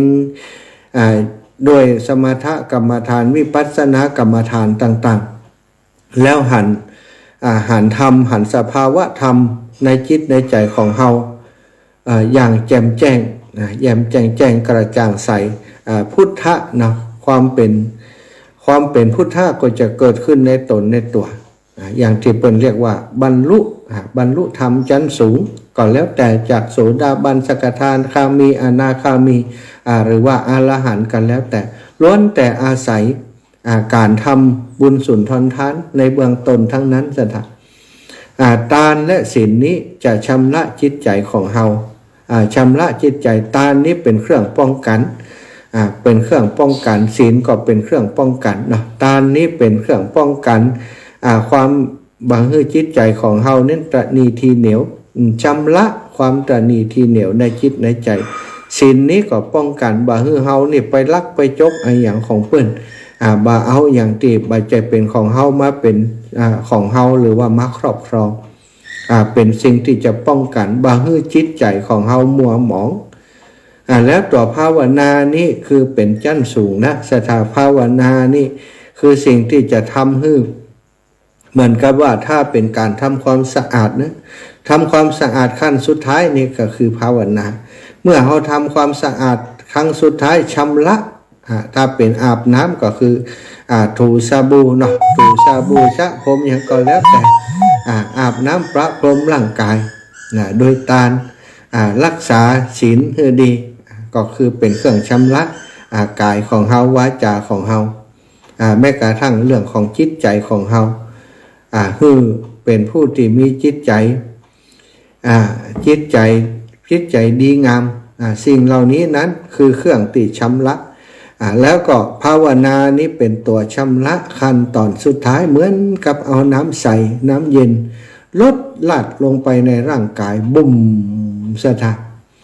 ร่างกายของเฮาสะอาดเกลี้ยงเกลาจิตใจของเฮาคนที่มีวิปัสสนาหรือว่าทำการภาวนาสั่งสมไปเรื่อยๆภาวนาไปเรื่อยๆจนวันหนึ่งนั้นได้หันธรรมหันสภาวะธรรมที่ว่านี้ตามความเป็นจริงก็เป็นการชำระขั้นสุดท้ายบุ่มลงไปก็สะอาดหมดจดเป็นการสะอาดที่บักกับมาแปดเปื้อนอีก การชำระใจนี้บ่เหมือนการชำระกายสถานการชำระกายนี้ต้องคอยหมั่นถูคัดถูอยู่ทุกวัน ส่วนใจของเฮานั้นถ้ามันคัดถูไปทุกวันวันหนึ่งที่จิตใจมันสะอาดถึงที่สุดบริสุทธิ์พุทธผ่องถึงที่สุดเนี่ยบ่จำเป็นจะต้องกลับไปชำระอีกแล้วสถานเพียงแต่ว่าคอยดูแลภาวนาของตัวเก่านั้นเห็นสภาวะธรรมทุกอย่างตามความเป็นจริงก็เท่ากับว่าจิตใจบ่กลับมาขุ่นมัวอีกแล้วสิ่งสกปรกทั้งหลายบ่เข้าไปทำให้จิตใจของเฮาขุ่นมัวอีกแล้วซึ่งระดับนั้นเป็นเรียกว่าความเป็นพระอรหันต์หรือว่าเป็นพระอริยบุคคลซะท่าแต่หมู่เฮาทั้งหลายนี้เฮาบ่ถึงขั้นนั้นเขาก็ตั้งมั่นสั่งสมอบรมไปเหมือนกับการที่ชำระร่างกายไปทุกวันสถานการทำคุณงามความดีนั้นการที่เขาจะเป็นคนที่จะไปเป็นพระอริยบุคคลได้นั้นจะต้องเริ่มจากความดีขั้นพื้นฐานก่อนความดีขั้นพื้นฐานก็คือการฮื้อตานเนี่ยที่อู้กันตลอดเวลาก็คือส่วนใหญ่ก็เป็นเรื่องของทานจัดกิจกรรมตามวัดวาอารามประเพณีอย่างต่างๆส่วนใหญ่ก็ส่งเสริมเรื่องทานปารมีส่งเสริมเรื่องทานปารมีเพื่อมีโอกาสได้ทำบุญสุนทรทานแต่ในเรื่องของศีลปารมีนั้นศรัทธาญาติโยมจริงๆแล้วก็ควรจะสั่งสมเป็นบอกว่าฮื้อทานนักหนาต่อใดถ้าบ่รักษาศีลนี้ทานนั้นก็มีเรียกว่ามีประโยชน์ต่อตัวของเฮาเนี่ยบ่นักแต่ถ้าเฮาฮื้อทานโดยรักษาศีลโดยนั้นประโยชน์ย่อมจะเต็มเปี่ยมบริบูรณ์คนที่รักษาศีลนั้นส่วนใหญ่ก็จะโน้มเอียงมากับการฮื้อทานอยู่แล้วศรัทธาญาติโยมแต่คนที่ฮื้อทานนั้นบางคนนี่บ่ชอบรักษาศีลนะ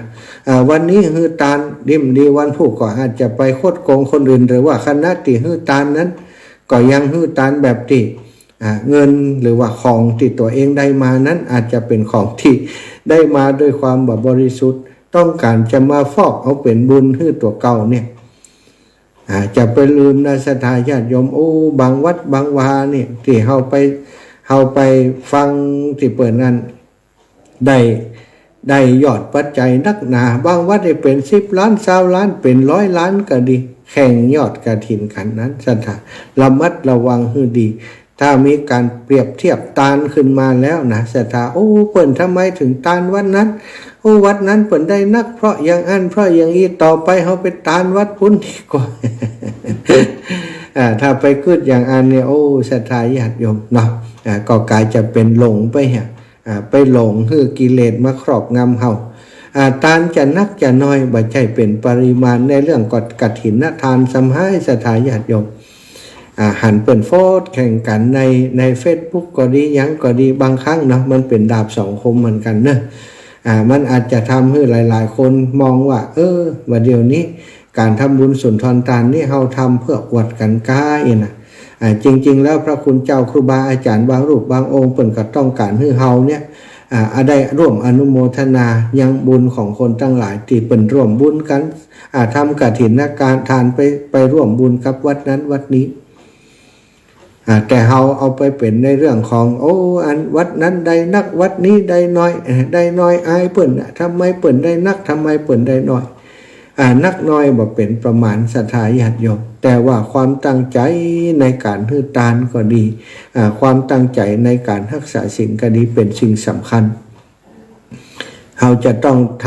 ทำบุญก็ต้องให้มันได้บุญแต่ตรงประเด็นของการทำบุญฮือตานก็ให้มันตรงประเด็นของทรัพย์สำหรับการฮือตานกฐินทานนี่ศรัทธาญาติโยมบางที่บางแห่งเรามีโต๊ะจีนเลี้ยงดูปูเสียกันบางวัดบางวาก็อย่างที่มีข่าวเนาะมีการทะเลาะเบาะแว้งในงานกฐินสมโภชกฐินไปย่ำหัวเมตีนการฆ่าฝันแต่งกัน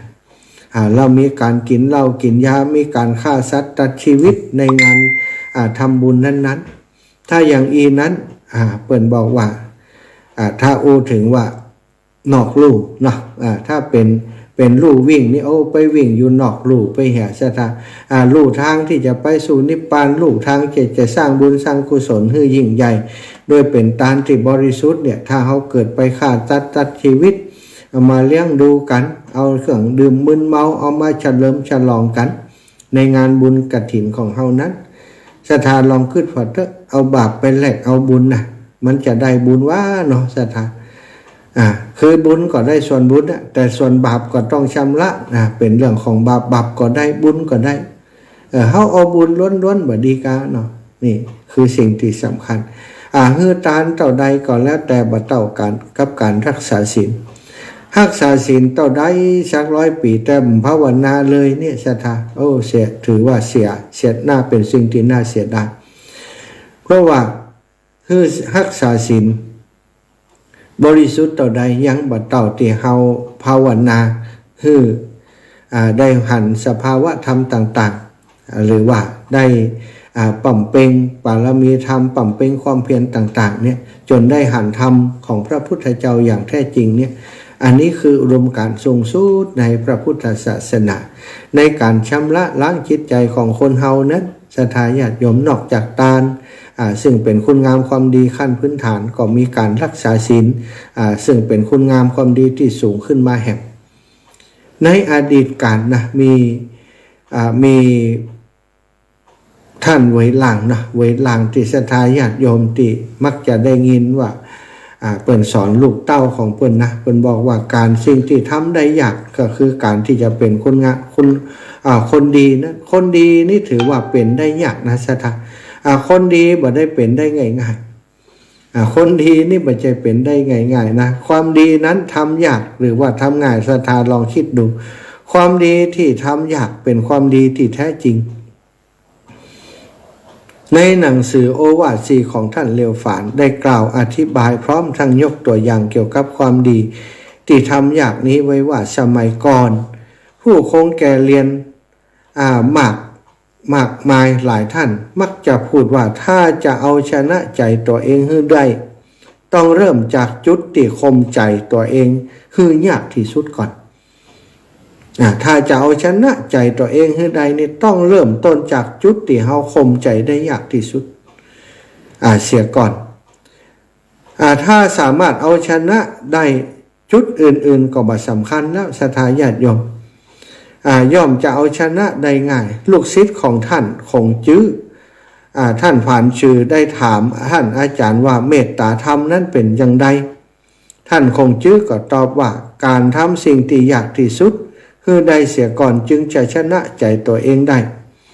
เมื่อเอาชนะใจตัวเองได้แล้วความหันแก่ตัวก็จะหมดไปจึงจะบังเกิดเป็นเมตตาธรรมอันนี้เปิ้นถามว่าเมตตาธรรมเป็นจะใดเนี่ยใช่ไหมท่านคงจื้อตอบว่าการทำที่ยากสิ่งที่ยากที่สุดให้ได้เสียก่อนจึงจะชนะใจตนเองได้เมื่อเอาชนะใจตัวเองได้แล้วความหันแก่ตัวก็จะหมดไปจึงบังเกิดเป็นเมตตาธรรมเปิ้นก็ยกตัวอย่างคือเข้าใจง่ายๆนะว่าที่มณฑลเจียงซีเนี่ยมีท่านผู้เฒ่า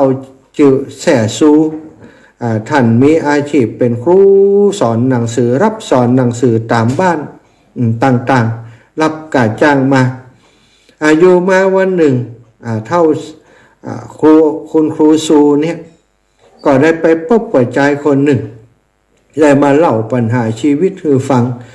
ว่าเขานี้เป็นคนยากจนและก็ติดหนี้เพราะความยากจนนะบ่สามารถชำระหนี้ได้เจ้าหน้าที่บ้านเมืองก็เลยมายึดเอาภรรยาของเขา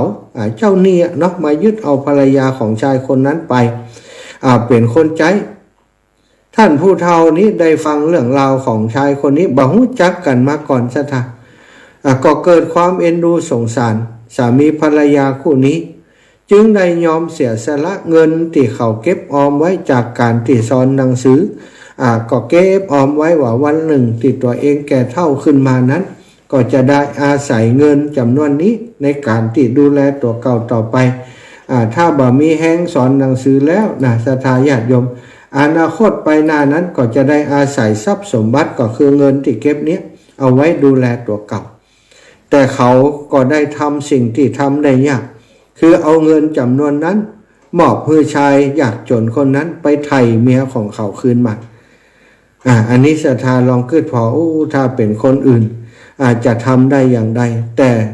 อาจารย์ชูคนนี้เปิ้นบ่อยากให้สามีภรรยาคู่นี้ได้แยกจากกันการแยกจากกันเป็นความทุกข์อย่างหนึ่งบรรเทาทุกข์คือคนอื่นทั้งที่ตัวเองก็ต้องสิ้นสูญสิ้นทรัพย์สินที่เก็บไว้อันนี้ตัวอย่างที่หนึ่งตัวอย่างที่สองความดีที่ทำได้ยากก็มีผู้เฒ่าอีกท่านหนึ่งก็เหมือนกับผู้เฒ่าสูเนี่ยเสียสละเงินใจนี่แทนชายคนหนึ่งเพื่อให้สามีภรรยาบ่ต้องพลากจากกันซึ่งมีก็คือชายยากจนแห่งคนหนึ่งได้นำบุตรภรรยาของเขาไปจำนำไว้ได้เงินมาก็เอาไปใจหนี้ใจสินเพื่อแล้วพอประทังชีวิตเธออยู่ได้เมื่อถึงกำหนดที่จะไปไถ่เอาภรรยาและลูกคืนมาเขาก็บ่มีเงินภรรยาและลูกนั้นเดือดร้อนภรรยานี่คิดจะฆ่าตัวตายบังเอิญว่าท่านผู้เฒ่าจางเนี่ยหู้เรื่องเข้าก็มีความสงสารยิ่งนักจึงได้นำเงินติดตัวเก่าสะสมมานั้นเป็นเวลาถึง10 ปีศรัทธามาใจนี้แทนเพื่อจะบ่ให้พ่อแม่ลูกได้พลากจากกันให้เขาตั้งหลายได้มีโอกาสได้อยู่จากดูด้วยกันท่านผู้เฒ่าสูก็ดีผู้เฒ่าจางก็ดีล้วนแต่ได้ทำสิ่งที่ทำได้ยากยิ่งเงินที่ท่านสะสมไว้คนละ2 ปีท่านนะอาจารย์สูนี่เก็บไว้2 ปีนะผู้เฒ่าจางนี่เก็บไว้10 ปีซะท่านที่ท่านทำอย่างนั้นนะท่านก็หวังว่าเมื่อทำมาหากินบ่ได้แล้วก็จะเอาเป็นที่พึ่งของตัวเองเงินไว้เอาไว้ประทังชีวิตยามแก่เฒ่าซึ่งจะมีเวลาแห่งยาวนานอยู่แต่เอาเงินสะสมที่ได้วันละเล็กละน้อยนั้นเอามาช่วยเหลือคนอื่นที่บ่รู้จักกันเลยแม้แต่นิดเดียวในพริบตาเดียวอันนี้คือเป็นเรียกว่าความดีสิ่งที่ทำได้โดยยากศรัทธาอีพ่ออีแม่ทั้งหลายคนใดก็ตามถ้าหากว่าทำสิ่งที่คนอื่นทำได้โดยยากนั้นแต่ของเฮาเนี่ยหันว่าเป็นสิ่งที่เฮาสามารถทำได้ถ้าเฮาสามารถเอาชนะความตนีทีเหนียวหรือว่าสามารถเอาชนะความหันแก่ตัวของเฮาได้ยิ่งเป็นสิ่งที่ยากเท่าใดบุญกุศลเฮาก็จะได้มากเท่านั้นศรัทธาแต่สิ่งเหล่านี้อยู่ที่ไผ่ที่มันศรัทธาญาติโยมไผ่จะสั่งสมอบรมได้มากแค่ไหนเนาะบางคนก็อาจจะเสียสละได้เล็กๆน้อยๆแต่ถ้ามากมาอย่างอีกก็บ่สามารถจะทำได้อันนี้ถ้าเปิ้นบอกว่าเมตตาธรรมนั้นมันเป็นแบบใดก็อย่างที่เล่าเป็นตัวอย่างเนี่ยศรัทธาญาติโยมเปิ้นเรียกว่าเมตตาธรรมสิ่งเหล่านี้คือสิ่งที่จะไปชำระจิตใจของเฮาแล้วก็เป็นสิ่งที่จะป้องกันจิตใจของเฮาบ่แปดเปื้อนไปโดยกิเลสตัณหาความพยาบาทความหันแก่ตัวต่างๆการที่เฮามีโอกาสได้สร้างบุญสร้างกุศลด้วยกันทุกวันนี้เนาะศรัทธาอีพ่ออีแม่ทั้งหลายบ่ว่าจะเป็นเรื่องของการสร้างโน้นสร้างนี้ที่ครูบาอาจารย์เปิ้นมาเป็นชมพานเจ้าหัววัดเจ้าอาวาสวัดวาอารามต่างๆเปิ้นดูแลปฏิสังขรณ์วัดวาอารามก็จะอาศัยกำลังศรัทธาจากศรัทธาญาติโยมที่ฮื้อตาเนี่ย อย่างในช่วงนี้เป็นเรื่องของกฐินทานการทำบุญกฐินที่หมู่เฮาทั้งหลายได้ทำกันทุกวันนี้ในช่วง1 เดือนหลังออกว่าสามานี้ก็เรือแหมบักกี่วันแล้วนะสถาวันนี้วันที่23วันนี้วันที่23ก็วันที่27ก็หมดฤดูกาลกฐินแล้วฤดูกาลของการทานกฐินแล้วกฐินทานนี้เป็นทานที่หาทำได้ยากเนื่องจากว่ามีข้อจำกัดเรื่องของเวลามีข้อจำกัดเรื่องว่าวัดนั้นจะต้องมีภิกษุที่จำพรรษาอยู่แล้วก็จะต้องอยู่ครบถ้วนไตรมาสแล้วก็สามารถจะรับกฐินได้ถ้าบ่อยู่จำพรรษาที่วัดนั้นก็บ่มีสิทธิ์จะได้รับกฐินถ้าอยู่จำพรรษาแล้วบ่ครบ3 เดือนก็บ่ได้ในการเพราะฉะนั้นกฐินทานหรือว่าการทำบุญกฐินนั้นจึงเป็นบุญที่เปิ้นบอกว่าเป็นบุญที่ได้บุญพลานิสงส์มากจึงมีคนนิยมเป็นเจ้าภาพกฐินสมัยก่อนนี้วัดวาอารามต่างๆบ่ค่อยมีกฐินกันเพราะจะต้องอาศัยป่อเลี้ยงเอียงคำคนมีตังเนี่ยมาเป็นผู้เป็นเจ้าภาพกฐินถึงจะได้มีการทานกฐินแต่ปัจจุบันก็ดีใจอยู่อย่างหนึ่งว่าศรัทธาญาติโยมทั้งหลายเข้าใจแล้วก็บ่จำเป็นจะต้องว่ามีเงินนักหนาปานใดมีเงินเพียงแต่แค่ว่าได้สามารถซื้อผ้ากฐินได้ซื้อผ้าที่จะมาทำเป็นผ้ากฐินทานนั้นได้ซื้ออัฐบริขารสักเล็กน้อยพอสมควรได้ก็สามารถจะปวารณาเป็นเจ้าภาพกฐินได้แล้วสถานในสมัยก่อนนะยิ่งบ่ต้องใช้เงินโดยซ้ำไปสมัยพุทธกาลเนี่ยบริจาคผ้ากันมาเอาผ้ามาย้อมมาเย็บบางทีก็บริจาคเป็นฝ้ายมาเอามาปั่นเอามาทอเอามาย้อมแล้วก็มาตัดเย็บเป็นผ้ากฐินในสมัยก่อนโบราณสมัยต่อมาเมื่อยุคมาถึงยุคปัจจุบันที่การอย่างต่างๆมันเจริญขึ้นเนาะศรัทธาญาติโยมทั้งหลายบัดเดี๋ยวนี้ก็การเย็บปักถักร้อยก็ดีการทำผ้าทำอย่างต่างๆแม้กระทั่งจีวรของพระสงฆ์เนี่ยก็บ่ต้องมายิบมือแหมแล้วเปิ้นมีเครื่องเนาะเครื่องที่จะมายิบเป็นผ้าเป็นผืนเขาก็เกิดความสะดวกเพียงแต่เราสามารถไปหาปูจาไปหาซื้อผ้าไปหาผ้ามาได้เขาก็สามารถเป็นกฐินได้แล้วก็เปิ้นก็นิยมเอาเป็นกฐินสามัคคีกันส่วนใหญ่ที่หันเปิ้นได้กันนักกาสถานนั่นคือกฐินที่มีเจ้าภาพส่วนหนึ่งแล้วก็กฐินที่เปิ้นมีเจ้าภาพสามัคคีร่วมกันหลายๆคณะจึงทำให้เปิ้นมียอดกฐินซึ่งเป็นบริวารกฐินนั้นได้มาพัฒนาวัดวาอารามต่างๆได้นักก็แล้วแต่บางวัดบางวาเปิ้นพัฒนานักเนาะแล้วก็มีญาติโยมนักมันก็เป็นเรื่องธรรมดาแต่วัดวาอารามที่เปิ้นเป็นวัดน้อยๆก็ตามอัตภาพของเปิ้นตามบุญบารมีของครูบาอาจารย์ที่เป็นสมภารเป็นเจ้าอาวาสแล้วก็ศรัทธาญาติโยมที่อุปถัมภ์เปิ้นจะหันความสำคัญของการพัฒนาวัดวาอารามต่างๆวัดวาอารามอย่างว่าน่าศรัทธาถ้าเฮาบ่บูรณะปฏิสังขรณ์พัฒนาอย่างที่มันชำรุดทรุดโทรมไปมันก็จะสูญเสียหายไปตามกาลเวลาบ่สามารถจะใช้ประโยชน์ได้เปิ้นจึงมีการพัฒนากันอย่างต่อเนื่องสร้างใหม่พ้องพัฒนาปรับปรุง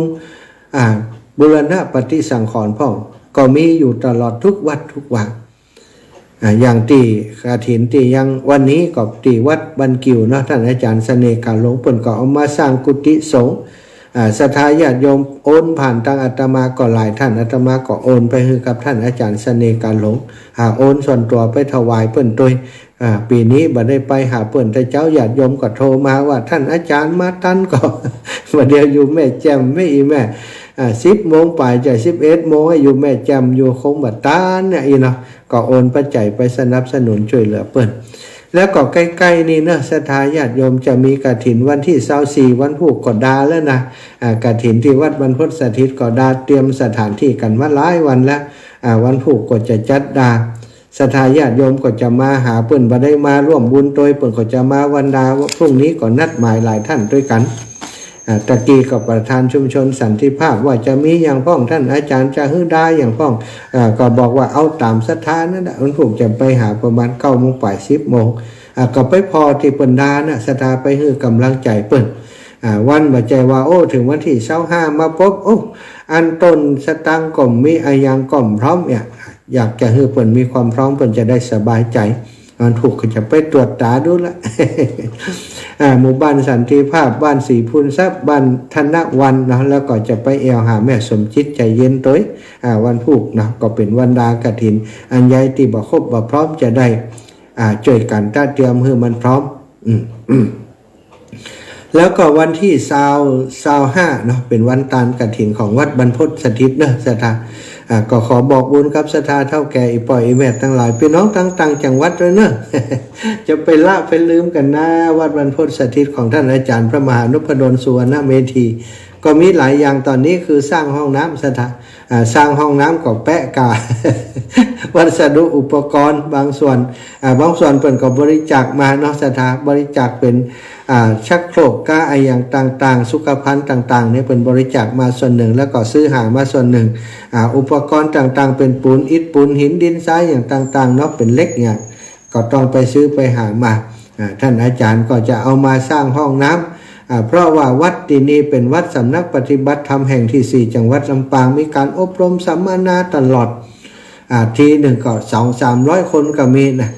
ทกสก็มาใช้สถานที่แห่งนี้ทางหน่วยงานราชการก็มาใช้บ่อยสถานแล้วก็องค์กรต่างๆแม้กระทั่งนักเรียนนักศึกษาก็มาอบรมที่นี่เป็นประจำก็จำเป็นต้องคือห้องน้ำก็มีอยู่นะสถานแต่ว่ายังว่านะสร้างเมินไปอย่างเมินไปมันก็จะชำรุดไปเนาะมันต้นไม้ก็นักบางเตื่อมันก็ต่ำไปอย่างไปก็จำเป็นจะต้องปรับปรุงพัฒนาตอนนี้ท่านอาจารย์เริ่มต้นที่10 หลังก่อนหลังหนึ่งก็ตกอยู่ 20,000 ปลายก็มีคนเป็นเจ้าภาพเป็นหลังก็มีสถานเป็นห้องก็มีแล้วก็บางส่วนก็สมทบมาก็ส่วนหนึ่งก็คิดว่าการกฐินครั้งนี้เนาะถ้าศรัทธาญาติโยมสนับสนุนกันน่าก็จะได้ปัจจัยมาสร้างห้องน้ำมือแล้วมือเสร็จถ้ามันปออยู่ก็จะไปบูรณะห้องน้ำที่เหลืออยู่คือมันพร้อมที่จะใช้งานเนาะสุขภัณฑ์บางรายที่มันลุมันเสียมันเก่ามันปอนไปก็จะต้องปรับปรุงเปลี่ยนเหี่ยใหม่ใจมาเมินก็ธรรมดาศรัทธาของที่มันใจเมินก็ชำรุดก็จะต้องจัดการเปลี่ยนแปลงที่จะโอนมาตั้งบัญชีนะของวัดบรรพตสถิตนะก็เจริญพรเนื้อศรัทธาบัญชีของธนาคารกรุงเทพชื่อบัญชีวัดบรรพตสถิตเลขที่บัญชีของธนาคารก็คือ755-006-8667จำง่ายศรัทธา755-006-8667เนอะธนาคารกรุงเทพชื่อบัญชีธนาคารวัดบรรพตสถิต755-006-8667นะ755-006-8667ถ้าศรัทธาญาติโยมบัตตานท่านอาจารย์ก็โทรมาหลังไมค์เนอะเดี๋ยวมีเวลาก็จะเปิดสายให้ศรัทธาญาติโยมโทรมาหาหลังไมค์เนาะอันนี้ก็เป็นงานของวัดบรรพตสถิตนะศรัทธาใกล้เข้ามาแล้วก็ขออนุญาตประกาศซ้ำแห่มหน่อยวันที่26นะศรัทธาก็จะมีที่วัดม่อนฤาษีวัดม่อนฤาษีนี่อาตมาวันพุธนี้วันที่25ท่านอาจารย์บอกว่าท่านมหาต้องมาตั้งงานเครื่องถ่ายทอดสดนะเอาโน้ตบุ๊กเอาคอมพิวเตอร์มา อาตมาจะยังได้ดีกว่าเดี๋ยวนี้นะเพราะว่าตานกฐินที่นี่ก็จะเสร็จประมาณรุ่นบ่าย 3-4 โมงเพราะว่าจะมีกฐินตกค้างเปิดมาอยู่ดิมดีวันพุธนี้จะหาเวลาเดินทางไปตีอันดอยหลอกเพื่อจะไปตั้งเครื่องไว้ให้กับท่านอาจารย์นะคงจะเป็นอย่างอันเนาะเดี๋ยวจะเช็คท่านอาจารย์ว่าจะฮื้ออย่างใดถ้าจำเป็นจะแบบนั้นอาตมาก็จะเดินทางไปตั้งเครื่องไว้เครื่องถ่ายทอดไว้กับฮื้อที่วัดม่อนฤาษีจะได้ถ่ายทอดวันที่25ตั้งแต่เที่ยงไปวันที่25วันที่26เนาะจนจบงานน่ะศรัทธาก็คงจะเป็นไปตามนั้นท่านอาจารย์สั่งมาก็คงจะต้องเดินทางไปดูแลการงานให้กับเปิ้นเนาะเปิ้นขอร้องมาแล้วก็ท่านอาจารย์เปิ้นก็จะเดินทางไป จ่วยที่วัดม่อนฤาษีวันที่25ตอนเย็นแล้วก็26ตอนเจ้าจากนั้นเพิ่นก็จะเดินทางขึ้นไปจ่วยงานที่วัดพุทธศรีคีรีขุนแปะเนาะซึ่งท่านอาจารย์วรรณชัยชยานันโทก็เป็นกฐินของเพิ่นวันที่26บัดเดี๋ยวนี้ก็ลังเลลังเลจะไปทางใดจะเอาอย่างใดดีท่านอาจารย์พระครูสุเมธก็ขอให้ไปจ่วยที่ม่อนฤาษีท่านอาจารย์วรรณชัยก็มีไผทั้งบนผู้นี้นะนักใจสถามันตรงกันนี้ก็เป็นเรื่องที่นักใจสำหรับคนทำงานเนาะตุลุงยองบ่ได้ขึ้นไปบนท่านอาจารย์วรรณชัยก็ขออาจารย์สมชาติขึ้นไปก็ลองพอเนาะบอกว่าถึงวันนั้นจะยังได้แต่ก็ขอจะเอิญเจริญจวนเจริญพรกับศรัทธาเท่าแก่ปล่อยแม่ทั้งหลายตั้งเวียงป่าเป้าหลวงปู่พระครูปฏิพันธ์ธรรมทิมเนอบอกคือการหลวงปู่ศรัทธาญาติโยมเวียงป่าเป้าโยมแม่จิรพันธ์โมป้อก็จะปาคณะพี่น้องตั้งเวียงป่าเป้าไปหลายตู้อยู่ตั้งแม่จงดีเชื้อกันทาทราบว่าโยมแม่ก็จะปาคณะมาจากตังเมืองฝาง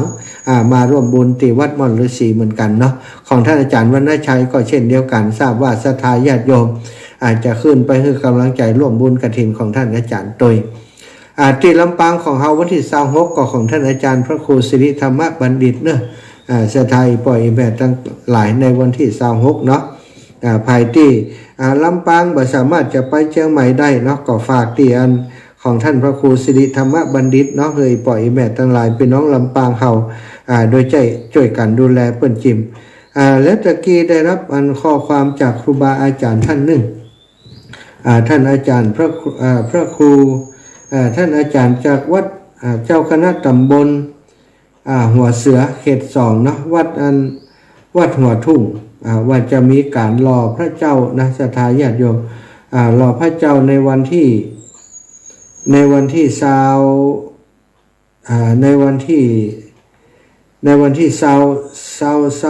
จ้ะ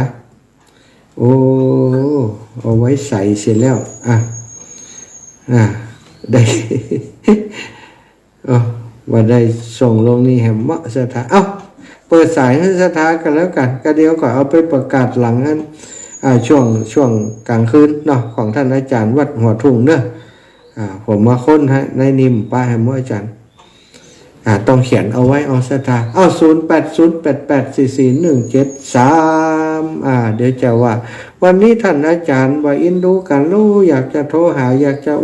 จะว่าให้โทรกาอีนะเปิดสายแล้วเนอะโทรมาได้เลย0808844173มาแล้วปะแล้วที่วัดหัวทุ่งเนอะวัดหัวทุ่งด้วยวัดหัวทุ่งได้กำหนดพิธีหล่อพระพุทธรูปหลวงพ่ออายุยืนชื่อพระพุทธรูปนะมีวัตถุประสงค์เพื่อเป็นที่เคารพกราบไหว้สักการะบูชาเป็นที่ยึดเหนี่ยวจิตใจเป็นสิริมงคลของพุทธศาสนิกชนจะเริ่มรอในวันที่26พฤศจิกายนเวลา 9 นาฬิกาเป็นต้นไปณศาลาลานธรรมวัดบ้านทุ่งเนอะศรัทธาญาติโยมพี่น้องแม่ทะเฮาไผอยู่ใกล้ไปร่วมบุญกับท่านอาจารย์เพิ่นเนอะคุณโยมเกศรไกรวุฒิเอารับแล้วด้วยสาเจ้าแม่เดี๋ยวตั้งไปประเดี๋ยวเนี่ยแล้วแม่จะขอเลขบัญชีตันก็เข้าธนาคารกรุงเทพของท่านอาจารย์นพดลเลยวัดบรรพตเนอะวัดบรรพตจดเลย755ออกไปอีกละอย่างออกไปหวยออกไปอีกละ755โอนท่าน755006 8667มันมีแหมหลายตัวลูกเดี๋ยวนะโอนกันเนอะเจ้า755006867เจ้าธนาคารกรุงเทพวัดบรรพตเนอะแม่เนอะโอเคเจ้าประกาศให้เลยอีแม่โอนมาแล้วอนุโมทนาบุญเนอะสาธุสาธุต่อไปสายไก่นี่แม่สาบเสมิงแม่อุ้ยอินแล้วแม่จะพูดได้ยังไงว่าเบอร์โทรศัพท์มันของท่านของ อันนี้ไปย้ำอีแม่ย้ำออกกับได้ไรแม่ใครสอนล่ะแล้วแม่จะโทรไปบอกก่อนว่าแม่จะโอนเงินไปทำบุญแล้วเหนื่อยอ่ะอ๋อก็นี่กะบอกเขานี่กะเขากับประกาศให้นี่ลูกอีแม่โอนแล้วก็บอกเขานี่เขาจะจดไว้ให้อีแม่กะเจ้าสาธุไม่โอนไป200เนอะสาธุประกาศนี่เป็นน้ำแล้วเนาะแม่ไกสอนโอนมา200อ้าวเกสรเกสรเปลี่ยนชื่อป่นหนังนะพิษหน่อยเดียวมันได้กับเดียดรั่วเกสรชัยวุฒิเจ้าเกสรชัยวุฒิ200 บาทอนุโมทนาบุญสาธุอีแม่บ้านการกนกแม่เกสรเจริญปอนแม่น้อยท่าโทษแม่ฟังอยู่นะด้านเจ้าแม่ไปส่งท่านนี่ร้านบ้านแม่วันนี้มาแล้วดีแล้วเปิดมาบ้านแม่อย่าเปิดมาเอาครัวเอาเข้าเอาพักดีแล้วสาธุบุญเลยเนอะเจ้าแม่ไปส่งคนมาแล้วเจ้าแล้วไปดีแล้วสาธุเจ้าแม่ฟังนะเจ้าเจริญปอนแม่อุ้ยอินแม่สาบเสมิงท่านสาเจ้าท่านมหาอารมณ์ดีแม่อุ้ยกองหาอยู่ถึงวันนี้เจ้าเอากองหาแล้วมันไปหาสักเดือนละกองหาจะถึงวันพักนั่นกับได้ยินเหมือนแล้วเนอะก็วันจันทร์อารมณ์ดีนะเจ้าสัตว์ตู้ยมแม่ไปทางได้กับโหเนาะไปอันแม่แจมกำลังปิกลงมานี่เนี่ยมาถึงวัดประเดี๋ยวเนี่ยเดินทางตลอดเนาะเจ้าแม่ภาษาเป็นกำลังใจนะถ้าอย่าหนาวแล้วหนาวรักษาสุขภาพนั่นแฮะหนาวแล้วสัตว์มื้อนี้หนาวว่าเจ้าน้อยเดียวตังเพศหนาวตะวันค่ำร้อนอยู่เจ้าตังเพศหนาววันค่ำเนื้อแม่เนอะเจ้าสาธุกำลังใจท่านนะเจ้าสาธุบุญรักษาโยมแม่จ้าเจริญพรสาธุเจ้าศรัทธาญาติโยมมีคนถามมาว่าห้องน้ำวัดปากตังเจริญเปิ้นก็สร้างกาแม่นแล้วเนอะโยมเนอะที่วัดปากตังเจริญก็สร้างห้องน้ำเนาะ10 ห้องเหมือนกันเนอะเพื่อจะใช้งานตันใช้งานในวันที่11ซึ่งจะมีการสวดอิติปิโส108 จบศรัทธาญาติโยม108 จบนับอย่างใดเอาลูกประคำไปตัว1 รอบพอดีไปนับลูกประคำด้วยกันเนาะไปสวดอิติปิโส108 จบที่วัดปากตังเจริญในวันที่11เนอะศรัทธาญาติโยมพี่น้องตังลำปางไผ่จะไปแอวด้วยกันโตตังเชียงรายตังไผ่เยาเปิ้นก็มาเนอะตังเมืองฝางเนาะก็จะมากันหลายวันที่11นี่นะที่วัดปากตังเจริญวันที่11เนอะวันที่11เดือนธันวาตังเวียงป่าเป้าก็ทราบว่าโยมแม่จิรพันธ์หมู่ปอและพี่น้องเวียงป่าเป้าจะปากันไปเหมือนกันพ่อวินเวียงป่าเป้าไหว้สาท่านอาจารย์ฟังอยู่เนอะอีน่ะอนุโมทนาบุญกับอีปอเนอะพี่น้องเวียงป่าเป้าพี่น้องทางเมืองฝางโลพี่น้องห้วยงูในฟังอยู่ขอจ้านะโยมแม่จงดีเชื้อกันทาพี่น้องบันเสาหินฟังอยู่ขอจ้านะอนุโมทนาบุญกับทุกท่านทุกคนเนอะที่เฮาได้ไปช่วยการช่วยงานกันที่วัดพระธาตุศรีม่อนพระศรีสองเมืองที่ผ่านมาหลวงปู่ฝากขอบคุณมาเนอะเจริญปอนไว้สัตว์เจ้าจะไปเชียงใหม่กี่โมงผมมาแล้วลูกเชียงใหม่มานี่เชียงใหม่ก็ถ้าจะไปกับวันผูกปัจจัยวันผูกยังไหวจะไปตั้งเครื่องเพื่อพระจันทร์เนาะก็ถ้าไปก็ไปกลางคืนบ่กะแล้วงานแล้วการนี่มีไผมาหาก็จะไปเชียงใหม่เอกะเจ้าแม่กลางวันอยู่ตลอดวันยังว่าจะไปตั้งเครื่องเนี่ยก็นั่นแฮะแม่เข้าไปเดินเราโมงเกิงเจ้าแม่ถ้าไปเขาก็จะไปกลางคืนวันผูกเอากะถ้าไปกลางวันนี่มันดาขอบดาแป๊บกระถินวัดวันพุธเจ้าเนาะได้อย่าเปลี่ยนชื่อเป็นมหาสดอย่างนี้สดไปสดมานี่น่ะเจ้าได้กะมหาสดตัดมหาสดผูกเข้าไปเด้อเจ้าแม่สาธุจ้ะโยมแม่กับแก้วสีอินแก้วบ้านกล้วยฝายเนาะโยมแม่จะมาวันผู้นัดหมายกันรายวันกฐินของเปิ้นตรงกันกับของอาตมาเนาะกฐินวัดบรรพตและบ้านของอีแม่เปิ้นดาเนอะกฐินบ้านหัวฝ่ายนิดาวันที่25 ซึ่งก็จะมีซออีกนะเป็นว่าจะมีซอ2 วง 3 วงก็อย่างมา2-3 กลุ่มนะโอ้ปอกกำนันศรีทันนะปอกกำนันธัญพัฒน์ปาเขื่อนตะนะจากเวียงป่าเป้าตำบลสันสลีท่านผู้ใหญ่กัญญาคุณโยมพิมพันธ์กลิ่นประสานโยมป้าพิมพันธ์กลิ่นประสานคุณโยมเพ็ญศรีศรีสุทธะเนอะอนุโมทนาบุญเข้ามาชมทางไลฟ์สดเนาะก็ฝาก